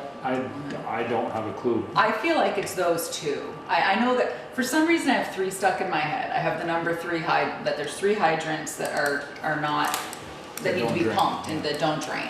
And I think there's one in front of Paul Neal's house, and one Billy Bouvier's, and I feel like there's one other. I don't know, I don't know why I have three stuck in my head, but I feel like there was threes. But, Above Ted's, I think. nobody something like seems to that. know, so even remanaging, so I thought, I'd ask Lance, but I thought, well, Peter might know. So I'll just reach out to SOS. I just thought you might know, No. I don't know. which ones they were. I mean, that's information that should be documented, that we should have, Mhm. and they were our operator when they were put in, so I don't Yeah. see why there should be any charge for getting that information. No, I'm sure there won't be. I just wasn't sure if you knew, and then, and those are the two I've stuck in my head, but I don't know why, so I could be wrong, both counts, but thank you. I wouldn't even be able to tell you. Okay, all right. I don't, it wouldn't even have to be guessed. Okay, well, thanks, so. Okay, so I can't find Thanks what for I had. It was just something that. Thanks for nothing. Yeah, no, at least you thought about it. So somebody wants to make a motion to approve the minutes, go ahead. So moved. Second. Any other discussion? If I find out, I'll let you know, Jen, but there was nothing about content. All those in favor? Any opposed? Okay. Town clerk and treasurer's report. I have Any others?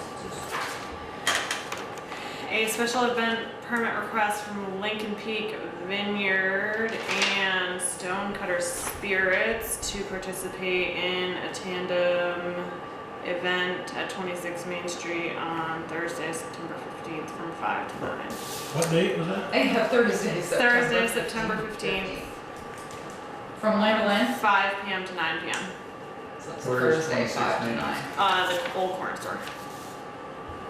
Are you still open at 5 on Thursday? Doing Yeah. fine. Yeah. So far. Did you That was get the it? problem last time they had it. They blocked it. They started early. Started at 4:30. Well, they start setting up, yeah. Oh, so you couldn't access, did you get, I gave Jen that name, Chris Sipple for Yeah. Pomerlo, did you make contact? Oh, him and Brian. Okay, They good. got all the emails from Front Porch Forum. Okay, but you did, so you made contact. We've talked, we sent pictures, they sent pictures.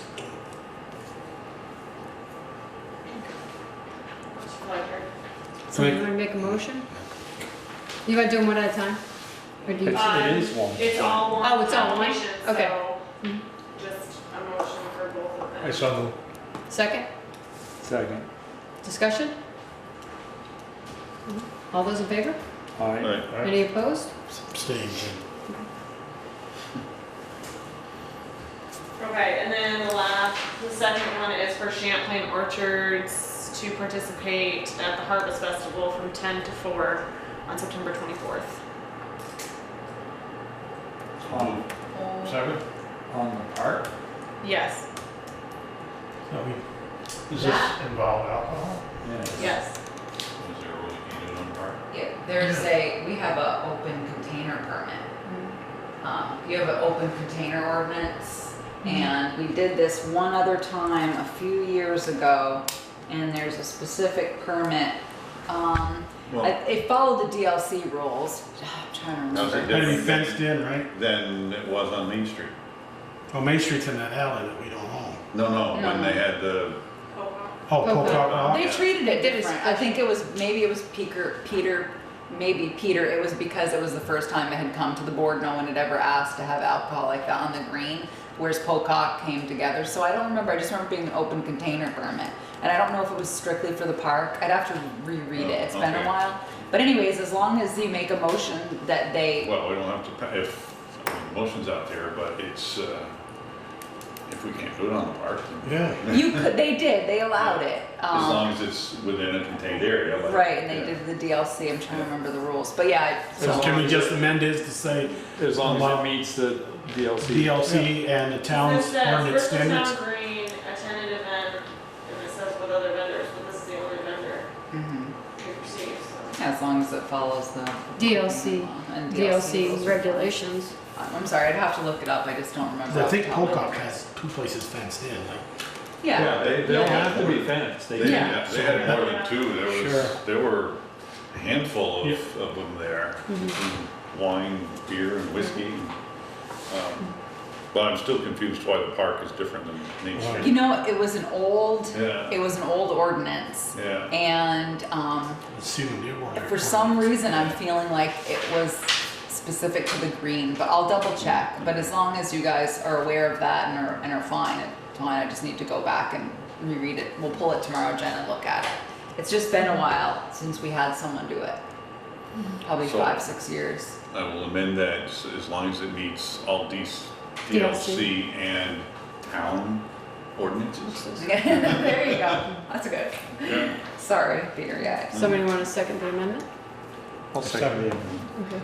The, well, I know we have an open container law, but I would say that, I guess if it meets the liquor control board's Yeah. standards, then that, I'd have to, it was Yeah, just an because old Almost Home had their ordinance. thing, has their thing too. Yeah. Almost Home.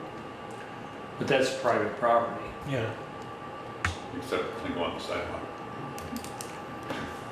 Well, the sidewalk. I mean, I don't have a problem with it, I just was curious. We'll put it in your next packet so we can Yeah. read. I just can't remember.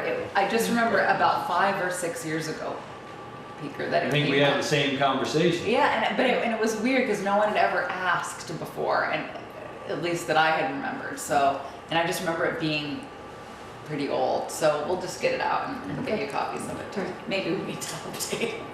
Any more discussion? All those in favor? All right. Any opposed? Okay, motion carried.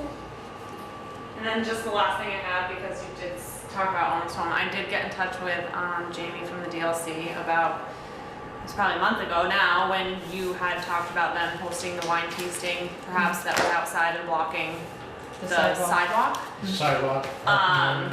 So I spoke with Jamie from the DLC. She contacted the investigator for our area, and she just said that's all we can do pretty much is just contact them to tell them. But I said our concern was that obviously we don't approve tastings and that they were holding the tasting outside, and she said the DLC rules specifically state that all tastings are to be held within the building, so that they would be in contact with them if they were hosting the tasting outside.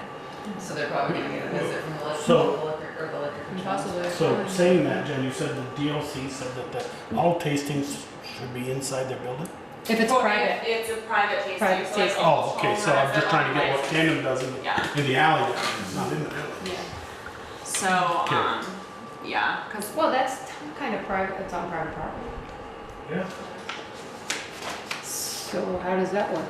because it's an event, I think it's different than a tasting. A tasting is you hire a company or a company comes. To And- do their And specific an wine. event, you come and you say, you get, here's $4. Oh my God. I think it's. Love that. All these I don't loopholes. love politics. Yeah. Okay. Anything else? That's it. Okay, accounts payable warrants done, everybody received that, select board concerns, Beaker, we'll go with you first. Joel?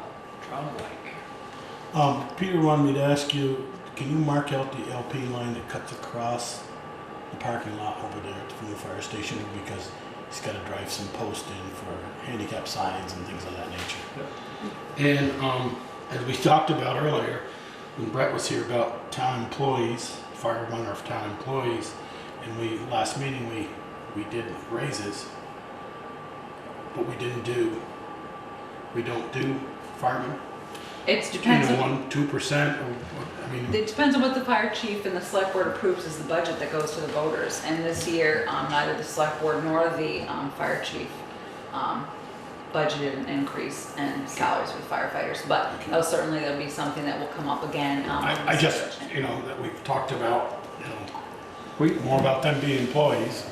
I can remember in the past, it's been budget dependent. I know when it was changed from $2 to $6 or $8 and then $8 to $9, it was on years where we had good budget years. And that's not to say that the service isn't worth way more than $9 an hour, but No, I'm not looking for a raise. No, I just think was, if you want know, to guarantee it, you should budget for it, because this last year, the budget just, you know. I mean, Chief has a salary line, and if we, the select board, give raises, and we don't bump that salary line, he's gonna have to take that money from somewhere else in his budget.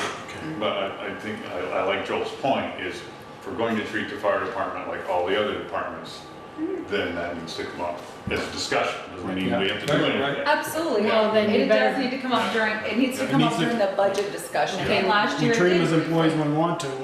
Wait. We want to give them raises. you guys are opening a can of worms, because if you start talking that way, then you start talking paying them for going to training.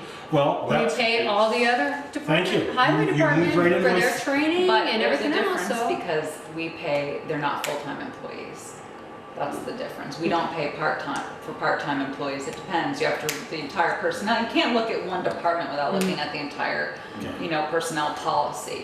So what the firefighters are considered part-time employees that work less than the 30 hours a week, so. Yeah, but if that's the way you there's look at it in a the whole past. can of worms there. That's that, right. Like I said, there's a whole can of worms because there's mandatory training that Mhm. you have to have in order to be able to do it. So Right, yeah. if you're telling me whatever my job is, that I need X amount of training.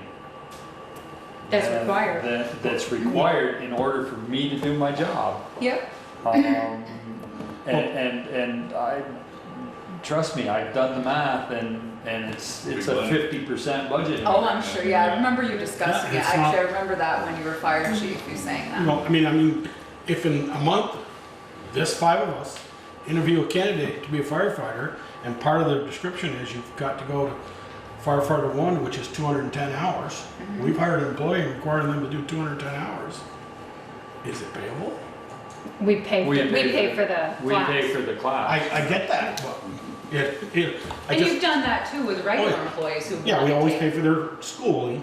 Right, but you've not paid, but there's certain classes, like people want to take classes that you haven't paid for, but It's- anyways, it came up last year, I remember this specifically, and Brett, because of the budget, because of the new, station, everything that Yeah. everybody Oh, I'm kind of not- felt at the fire, but it's definitely something you need to talk Anticipating, about. right. And, I just, we keep saying that they're employees, and then when we want to give raises, oh, no, we're not giving raises. So, and my last question is, should we begin to think, this board, whether that firefighters who are members of this department can only be members of this department? Can't take, can't be, You'd have to elaborate, I'm sorry. Like, Well, it's- Do you have part of people Bristol that Fire do- Department, it can't be part of Virginia's Fire Department, that type of No, thing? Or you're saying, call at any other department, call at a rescue thing, okay? And then we're toned out for a lifting assist, and after we realized, and rescue is there also, and we realize that person has, everybody's gloved up, and that person probably had HIV, and I catch it, or Peter gets it, or Peter, or we don't, and the rescue person does, who's also a firefighter. Where does that pocket reach into and pay for that medical? Well, I think right now, and stop me if I'm right, I believe that you have a firefighter who works in Virgins and sometimes will take call with Virgins, but only, I believe, if he's asked to, if they tone out that they need assistance, but that department put him on the roster, I believe, right? We have a firefighter that runs with Williston. We have. I've been one when we were before. People who run EMS. Yeah. So I think there again, it's a very slippery slope. I don't think you can tell me where I can volunteer my time. That's my take on it. I agree with that. I mean, I think we've And- lost 2 or 3 firefighters to Burlington. 2 at least, to Burlington Fire. You cannot fight fire with any other department if you join Burlington Fire. But it's a job. that's a full. There's a difference there. That's a job. And because of the health risks, because of the cancer bill and all of that, it's their dime. Whereas with us, it's different. Okay, I just want to protect the town. That's right. That's exactly right. Because we had someone here on workers' comp who was injured working for Bristol, but they also worked part-time for Shelburne. So we had to pick up our hours plus Shelburne's hours so that they were compensated properly through workers' comp. So if he was injured in Shelburne would have had to pick up theirs plus our full-time. So Peaker's right, the workers' comp liability So it could transfers to have the been a agency police to have it. officer, then this whole thing could be. Yeah. So if Randy worked 20 hours a week, I know, or anybody, Yeah, anybody no, police it's officer, using our jobs, chief, yeah. our chief worked 10 hours a week for the sheriff's department on And, weekends. and he got hurt at He the got- sheriff's office. They would pick up his, and he was out for 6 months, his 40 hours would be covered through them Yep, here. Okay, exactly. I just want to make sure we're not the liability issue. Do you have an existing policy on that as a fire department? Well, no, no. No, it's just kind No, of. it's like Peter said, we can't tell You people can't what tell they're people. gonna Yeah, do. you just, they just, I know, yeah, they just get added to that person's Yeah. roster. They call them when they want mutual aid. They, right? Yeah. we, the Bristol Fire Department, have made it very clear to Joel Bouvier that if he runs with Middlebury Fire and he gets hurt, he is not covered by Bristol's insurance. Every member in the department is Knows very aware of it. And I'm So, not yeah. looking for that. I wasn't- No, I'm just trying to. No, I'm just clarifying for Therese so that. Yeah, because I just remembered something about it, but I couldn't remember if it was a policy or. Okay. something Did in it? the past. Yeah, that's all I have. And she answered the other two bills, so I wanted to know that. Pete? I'm good. Ted? What's the deal with the lighting on the firehouse inside? That is atrocious. It is. No, it's worse, I it's agree. worse than that. Yeah, you can even say it. You know what my thought when I looked Somebody at it is addressing it that? blends, Yes, it it's being- blends into the Being paint. addressed, yeah. You know, it's just not the right color. It is being addressed right now. Actually, the architect is coming down sometime this week and we've left it on so he can see it. I know it's not what Milford wanted, so that I want him to make another recommendation. And once we get the recommendation made, I can get cut sheets. I have to go back through Act 250. So I can speak to Jeff Green and send him what we end up wanting. Who's on the hook for it? I saw that. We're on the hook for that because it was an ad, so it's us. But I'm not worried about it right now. We'll talk to Melford and see what it is we wanted. Wait a minute. Ted brings up a good point. That's not what was spec'd. It is what was spec'd. It's not Who what I was told by designed the it? fire chief. That was not what it was spec'd. Something else was spec'd and it was discontinued, so then they went with this. Okay, that then, you have information I don't have then, because I know all along it was LED, that it was supposed to be this string of lights behind it. That's what it always was supposed to be. But let me speak to, but not this time. It's not behind it, it's Yeah, around it's it. around it, it is funky. So I'm gonna I want Milford to see it first. And then he'll be able to tell me what his recommendation is. We didn't get it, there was supposed to be a dimmer on it, and now there is a dimmer, but we don't wanna turn the dimmer down until we've seen it down, it still doesn't look good, but we need to leave it full bore for Milford to see, because he's gonna make a special trip from Stowe to Bristol at night, so he can see what it looks like and make another recommendation. But, yeah. No. And, so anyways, we'll, it I is being just, addressed. I have a problem with the sign even during the day. I mean, because I don't think That it silver doesn't next to stand that out. Yeah, it was It just designed, I doesn't mean, stand it could out. be painted, we did talk about that, the chief and I spoke to, Is it spoke to metal? Nail and Breen, it is metal. Stainless. It's metal. Yeah, stainless steel. Yeah. So it's just, you know what, I know what the fire chief is thinking now is lights that kind of come out and come down and kind of shine on it. But again, now it's an Act 250 concern. I'm hoping it's a minor thing and I can get Jeff Green to. Yeah, I mean, We'll I don't see. mind the backlighting, but Yeah, I gotta be certainly backlighting. wasn't. I think as Kevin Heath said, he was in Newfoundland, and so I did email him and he emailed me back, and I said, this is not what you want. You will not like this. As particular as he was about the lighting that you had in your apparatus bays in your office, I said, Milford, you're gonna hate this. And he said, all right, thank you. I'll come and look at it. So I'm sure we'll work out something. anything else? Yeah, is there any way to get trash and recycling barrels, small ones, on the park again? People are really upset with kids going around and picking up stuff that people are just throwing because they're not packing it in and packing it out. People are not doing that. Actually, today I saw a dog poop in a Ziploc bag on somebody's lawn. You know, it's incredible. It is incredible. I mean, it's unfortunate. the trouble with picking it up. Huh? Well, that's what I said, they do the worst They part. went, yeah, right, and then they pitch it on somebody's Oh, lawn. I see it all the time. Yeah. You walk around all. Sure. Yeah.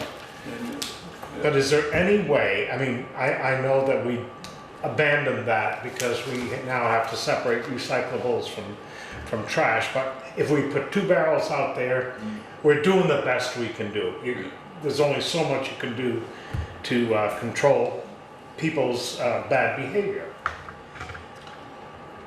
I guess I could go as far as, you know, the one we have right here on the curb. Those things are, But that's all we want people to put in, is a coffee cup or their trash, their lunch. You put a barrel out there, I believe it's gonna be stuffed full of, it could be. 35, 40 Now household there's trash a bags. pizza box ran into the opening for the garbage and you can't get anything else in there. The whole rest of the barrel is empty. You know, or somebody I don't disposes mind of doing one of those their things around the garbage park. and the hole is only this big. So maybe the answer to this is that we get our camera system back up and running so that we can tell these people that they're not doing what they're supposed to do. I mean, they're supposed to be taking it with them. That's.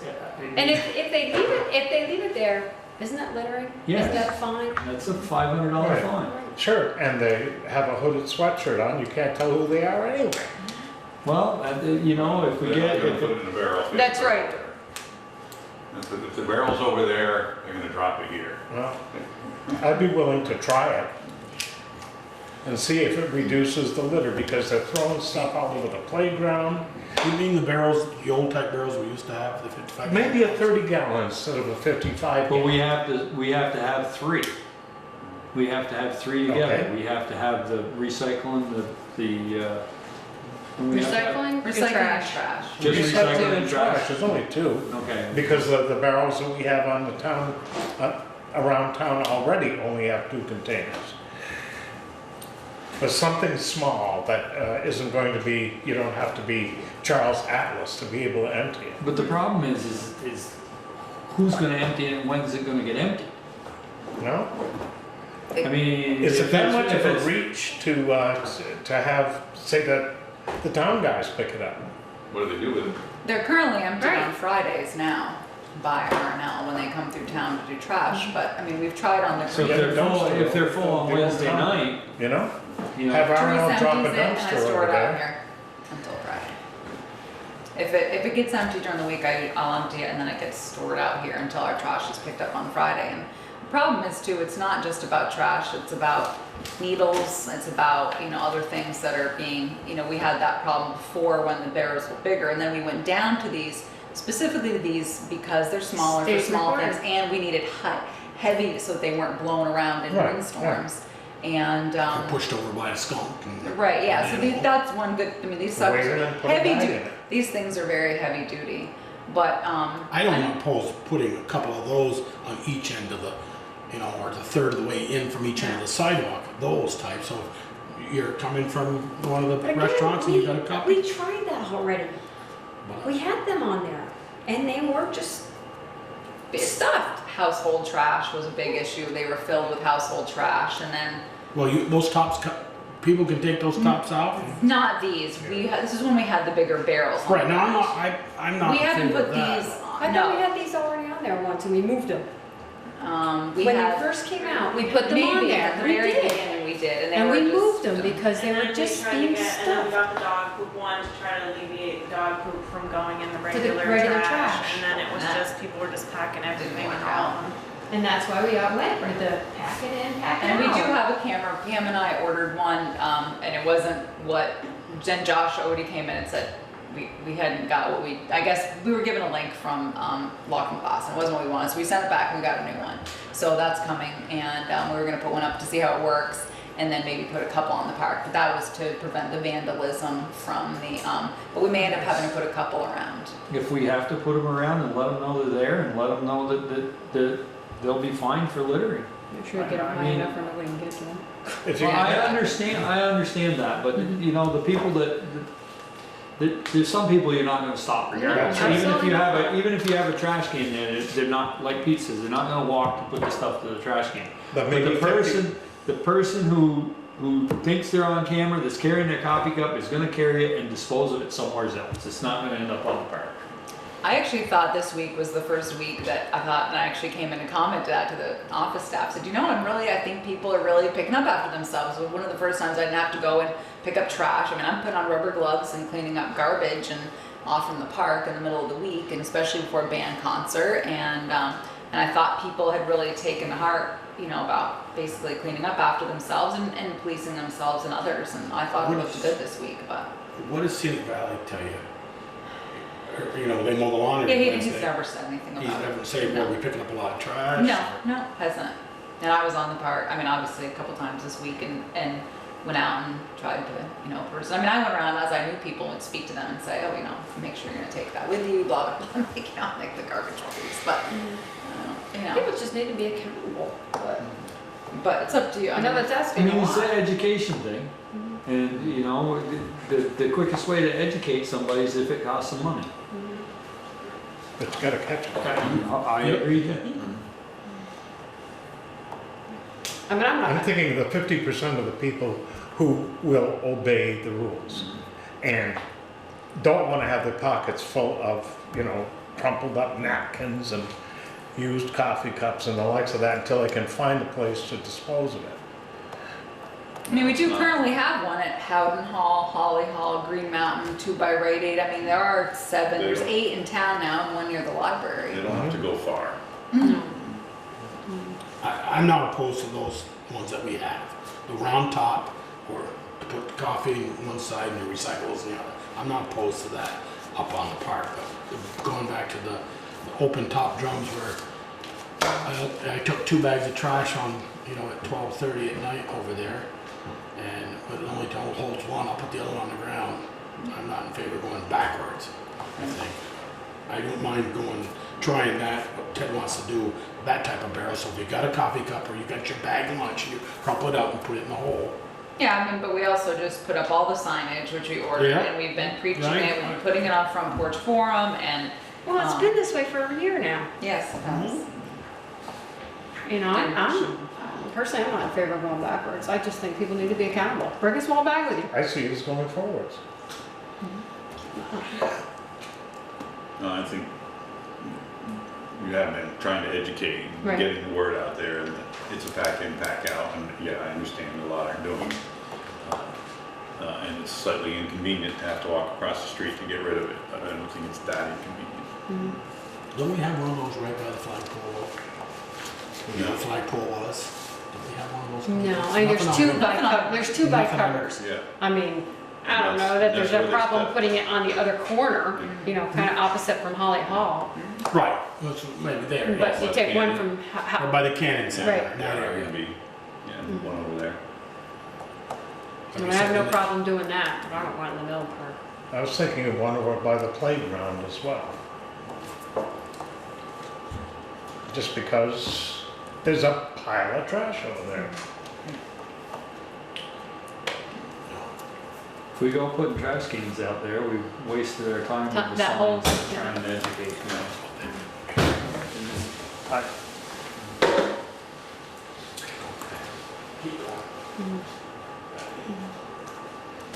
So, we're gonna do. I'm not in favor of it, but No, I'm not either. I'm just- for what it's Neither am worth. I. Okay, well, that takes care of it. I guess. Yeah. anything else to? And I have nothing, so.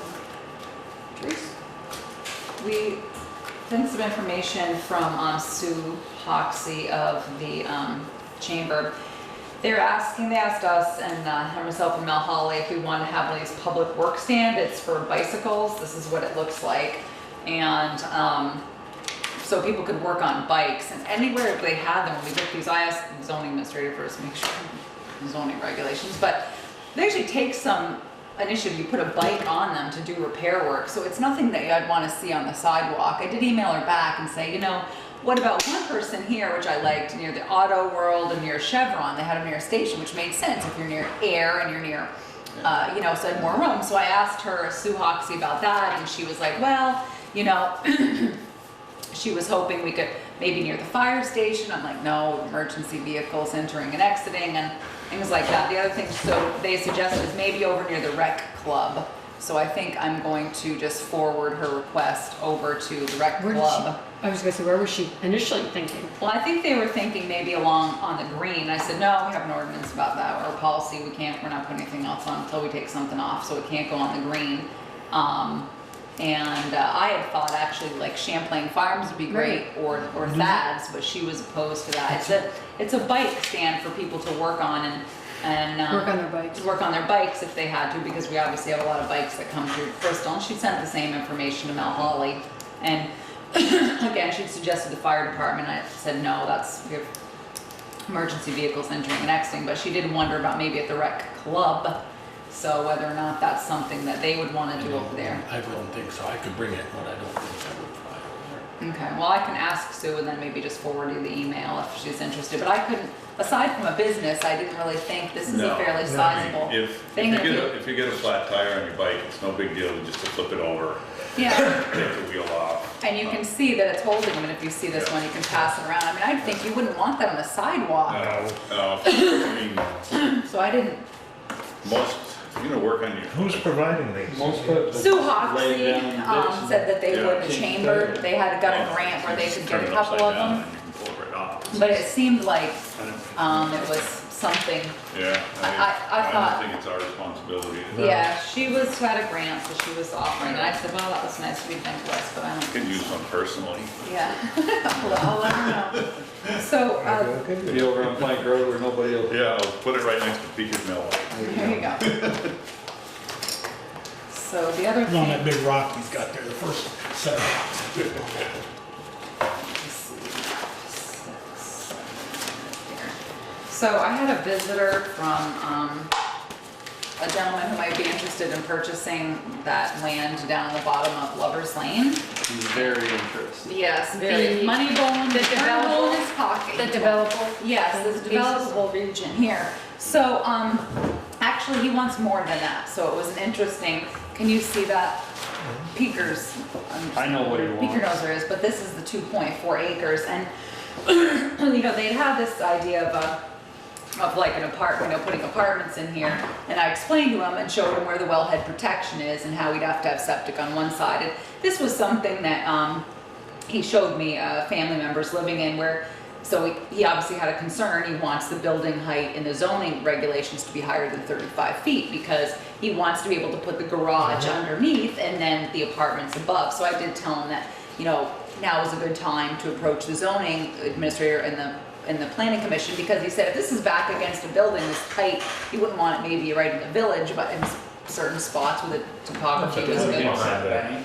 It could be, you know, exactly, could be interesting. So anyways, yeah, he's interested in moving forward and purchasing land, and he's actually thinking about purchasing from maybe here over.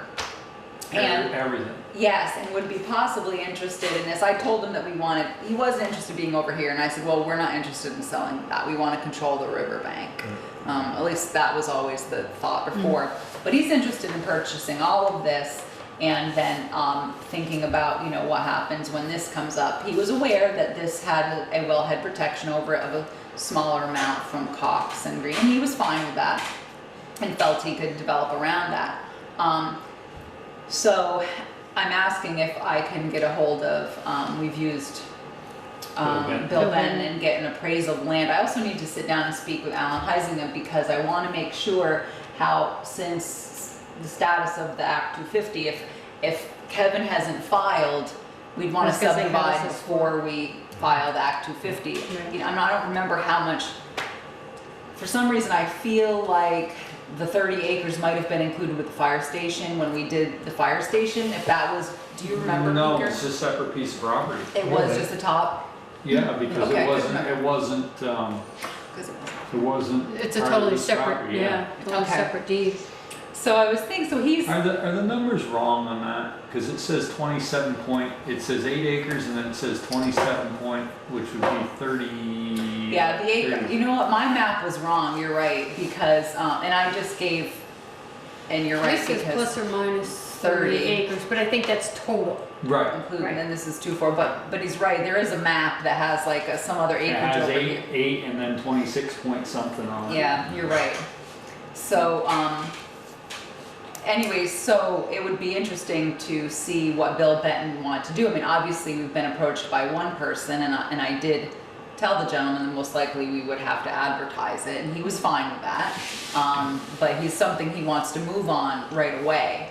So I was wondering if you were open to it. I'd like to get Bill Benton to appraise this, and I'm assuming obviously this is one. I mean, he's interested in All the way to this point. all the way to there, Mhm. and understands that it's 2 years before that anything could be touched there. But Mhm. if he was, if we were getting it appraised, if we decide to appraise it, I think we should appraise the whole thing so that we got an idea.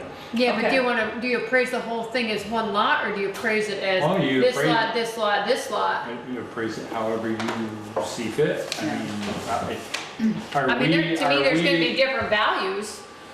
Yes. And different time frames, of course. Well, is this, I mean, The other I thing now is, know are what we the selling minimum- it that way, or are we selling it as one? That's the other side of it. Because if we're selling it that way, we're gonna incur costs, we're gonna have to do septic design and everything. You know, if we sell 3 lots, we're gonna have 3 septic designs. And we're gonna have surveys and everything if we sell 1 lot. So I don't know how expensive it would be to have him break it down 2 different ways, but there will be costs incurred. You know, the same as when he did up top, he took the cost of the road and everything, and, Right, the development costs. yeah. So why, so we can't just sell this as this piece now and this piece later? Why would we I need would septic? think- I thought we could just sell open land without a septic, no? Design? Yeah, you can, but you still gotta have a subdivision permit. yeah. Well, right, that much I got working on, I'm good there. But so I can have a subdivision permit, but I don't have to have septic designs for these. I could sell this chunk of land as one and this chunk of land as another Yes. once the easement came on? Yes. All right. I guess I'd like to see Bill do That's a separate piece right now, it's surveyed separate, we This- don't have Okay, either of this that. is Okay, so this is separate? Okay, All so you that. can, This yeah, I was we ready don't to have say, to- that wouldn't be a, Including that wouldn't be a I subdivision. guess I would like to. This would be a subdivision, and I think you have to have a, A You have to have a septic, you wastewater. have to have a design. you have to have a design wastewater permit. We do? We can't just sell a piece of land? No. I'll double check. You cannot. He can't build without. Right, well, you could, right, that's possible, you could sell that, but you'd have to have that waiver in there that he could not build without obtaining a wastewater. permit. Right. He okay, has to yes. know We that, don't, then that's so his we don't. expense. Okay, I yes, guess yes, okay, I gotcha. I guess I'd like to know, you know, if it, let's say it got from this point to that point and down to here, what it is one chunk from Bill, and then what are the potentials if we said, no, we want to get in the semi-developing business and sell lots. I don't think the town wants to do that. I think we had already talked about Yeah, that at some point. Yes, sir, before Peter and, between Peter and Ted, before Peter and Ted, yes, you all adamantly said you would not get into the development business, and so, you're right, so I mean, the fact is, we were I mean, only looking when I at say- 2.4, so the fact that he wants to take it all, or we put it out as all, is actually. Well, I'm better not for saying us. that we're gonna sell building lots and stuff, but we're gonna have them, I'd like to know at least what the potential cost is, it said if you just had them subdivided You're On gonna have paper, to, and have you septic are, designs. there's infrastructure that you're gonna have to deal with, there's only one place you can access, well, there's one place that you can access the property Easily. easily. And so anything that we do, we have to take that into consideration, that's all costs that's gonna be borne if we start. Yeah. Abby? What are the rules about competing against a private entity? The town, That's a good question. yeah, I mean, we can't sell gravel or that kind of stuff out of the town pit. Can we get into the development business Do we legally? want to?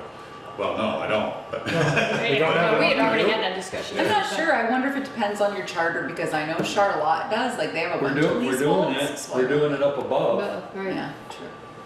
I mean, Only in a. We're selling land. Right. We're not developing No, it. right. Yeah, that's the difference. But it is interesting. Well, So- I'm not saying we're developing it, we're just gonna chop, we have 5 building lots down there for sale, that's all I'm saying. But Then you have to do all the, you Right, have to you do have to all do the your legwork, infrastructure. like Alan showed us tonight for up above. Which we're doing for up above. Well, That's a we're planning not, grant. we're not gonna do any of that. The only thing that we may do is help. So the grant only Helps sponsor got it. got it this far ahead. Exactly. It was a small grant and it was And it was, and it was a conceptual, yeah. Right. it's not. Right, It's I all agree. for sale But to get you to a spot could- where you could maybe go What I down. didn't ask during when Alan was presenting this, we presently still own this, correct? Yes, we had some caveats that we had to fill before we could sell the 8.61. Right, we gotta do the water line. Right, well, we had to start this, so I'm actually pulling that deed this week to see, because I'd like to make the sale and just be done with it. And I think at this point, we may have met all of our, because we put out to When I s- bid, we did this, we did that, and now we have a firm date, but I just have to double check on that. I mean, when I look from about here back, and I just see woods, would we as a town, before we sell it, cut firewood off that? There ain't No. enough there, there's not enough No, there. it's going as it is. No, the town won't do anything to it. The only thing once we install the water line, we're good, and we. Yeah. and So we we're have- not looking to maybe get $25,000-$35,000 of firewood from off that? we can't do that anyway, because we can't compete against a private entity. We can't sell, I don't know the ruling about that. I'm sure Peter's Who's gonna quoting do it, it? and he's probably right. I've never heard that. Put it because out we've to never bid. tried. Jimmy, I don't somebody think comes in, it's too clear cuts late. it. We can't now. I mean, we've already negotiated the terms of that sale. We can't go in and About that. clear cut it now. What do you mean you don't know? But we, no. No, we I know, signed. I know we did. Yeah, I know we did. Yeah, so no, I don't think we could go now, and Peter is saying there's not much. We over could there. probably cut down below, but it isn't worth, No, it isn't, there's not enough, I've walked it and there's not, I expected a lot more timber there than what's there. And On the top? On Had the it top, been- on the bottom. and Had it's it just- been logged before? I'm guessing probably in the 50s, it was Yeah. pasture or something. I don't know, I haven't been around that long. I don't know what it was before, there's no, the growth isn't what you'd think it'd be, it's not huge big, heavy trees, timber. there's no stumps in there. So it must have been pasture or field or something. huge rocks. Oh, yeah, there's some massive rocks, Huge. there's rocks the size of this room in there. Yeah. So then I'll move forward and contact Bill Benton and try to get it from here, since that would leave us the bank, from here over, and then have him do this last separate piece, which This has- is all one piece, right? This is all one This piece, is one deed, yeah, and then value at the same time, because then if we are gonna, it would be nice to be able to unload that sooner rather than later, so if we could get rid of this and that, because I'd still like to try to get the sidewalk, not this year, but get sidewalk in the spring of the fire station, so. So if you're all okay with that. Can I ask something about sidewalks? Of course. The sidewalk's coming down, right down here, Yeah. but it's not going down here, right? No. You're No. just across the road. No. We're not planning on going down. You know, I did talk to, I did speak to the fire chief, and I need to speak to the road foreman, but the fire chief made a good suggestion, is that we should probably, I wonder if we should consider doing here what we were talking about doing at the Creamy Stand, which is actually maybe crossing here, but putting in a couple of, almost like a landing right here. You know how we talked about pouring a couple pieces, Yeah. Peter? And that way, because when they're coming up the hill and you have fire trucks, it'd be nice if you could get them Yeah, maybe no, I think that's Down a good further, idea. You mean and then cross. go As down long home? as we have something to go to. Yeah, Yeah. so what we'd do is we would break from over here, we would put in truncated domes, pour here, truncated domes, and then pour over and up. Yeah, yeah. And the reason we had waited was because, Brett had asked for sidewalk, I said, and Peter can attest to this, we were on one side, then the other side, depending on the design, when we were going through the master planning as to where the sidewalk was gonna go, we had this whole thing about it. So, anyways, and then when we ended up not keeping the 1.39, we negotiated how much sidewalk we put in anyways, so. But I thought that Brett's idea was good to push it down a little bit, so I just need to talk to the road foreman, and so it'd be nice if. Are we gonna The leave? only thing is, we're not on our property then. Right, we'd be in the town's right away on the On the Nelson Nelsons. property. Yeah, I know. You're right, yeah. So we'll see what that turns into, but, anyways, and this would be sidewalk that would come out of the sale of that land at that price, so. And you and I have talked about this with the sidewalk. So it comes down here, they cross the street here, they come down here, but the door's way over here, right, to get in. I thought it was So coming down here. how do you, Between these two well, I'm trees just right in saying, there. you know, fire trucks coming in and out, people coming in and out, is that Mhm. really safe? Yeah, for the kids, you may have to, so you're saying maybe put them in, having them cross, coming all the way I down don't and know, cross I over mean, I'm here. just trying to figure out, I mean, it just seems like Well, there's odd. no. There's no door over here, it's all Well, over here, so and the sidewalk here They're gonna doesn't have to really. be on the pavement. You're not gonna put a sidewalk in the grass because the grass is all swaled for, Mhm. Exactly. is So- swaled and your. Oh, I see what you're I'm saying. not, I mean, I'm not suggesting moving, I'm just, my concern is, well, the door is way over here. Well, one of the things you can see, it looks like he had it coming down and then crossing and then more sidewalk on this Right. side. But then again, so then crossing sidewalk here, but you're right, and then that would dump them out here onto exactly pavement. But obviously, And- if you've got a school And children leaving, coming, you know they're out. coming. You're going out the front. I think that's the reason you don't want the sidewalk, you know, the Towards trucks the are gonna front. leave and go out the front. Yeah. They're not gonna leave and go out the back. And if you're having school children coming, you know they're coming. Okay. So, I mean, Yeah, Okay. so I was you just just asking. open one of the bay Sure. doors, let them come in that way. yeah. So that'll be, yeah, something like that. So, all right, so then we'll work, I'll contact Bill I mean, it then. wasn't like we had a lot of area for them when they visited before. in Yeah, March. that's right, You know. that's right, that's right.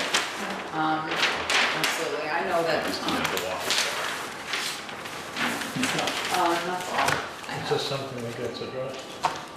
If you wanna bring it up, it certainly is, it's just, that's, Ted has the letter from the I was gonna ask The about. Jim Paglino that except for Joel Bouvier did not know anything about this letter that was sent, without my approval or police chief's Anybody's approval or your approval, to the Secretary of State asking for the Bristol Police Advisory Board to be exempt from this. If I had known about it, I would have said absolutely not, you know, I didn't need to be, Well, I didn't see. I won't say, and I don't, I didn't know about the letter, but I won't say they didn't know. Yeah. We discussed it at advisory board meeting the week, and I told them what I knew about the law, that committees, and you might have to change the word to working group or something. So, and the group said, well, we gotta look into it. And that's all that was mentioned. We gotta look into what do we have to do. yeah, And then I saw this. yeah. And the Yeah, you police. don't see my name signed here. I didn't- No, and the police chief found out about it, and he was actually very upset because he said, in this day and age, when we're being accused of doing things, we want to be transparent. We want people to come to these meetings. We want people to know what we're doing. He said, I never would have supported this. So I'm not sure though, my guess is if they hear back, it's gonna be, you're gonna have to follow the rules just like everyone else. I just gave you a copy in case it came up.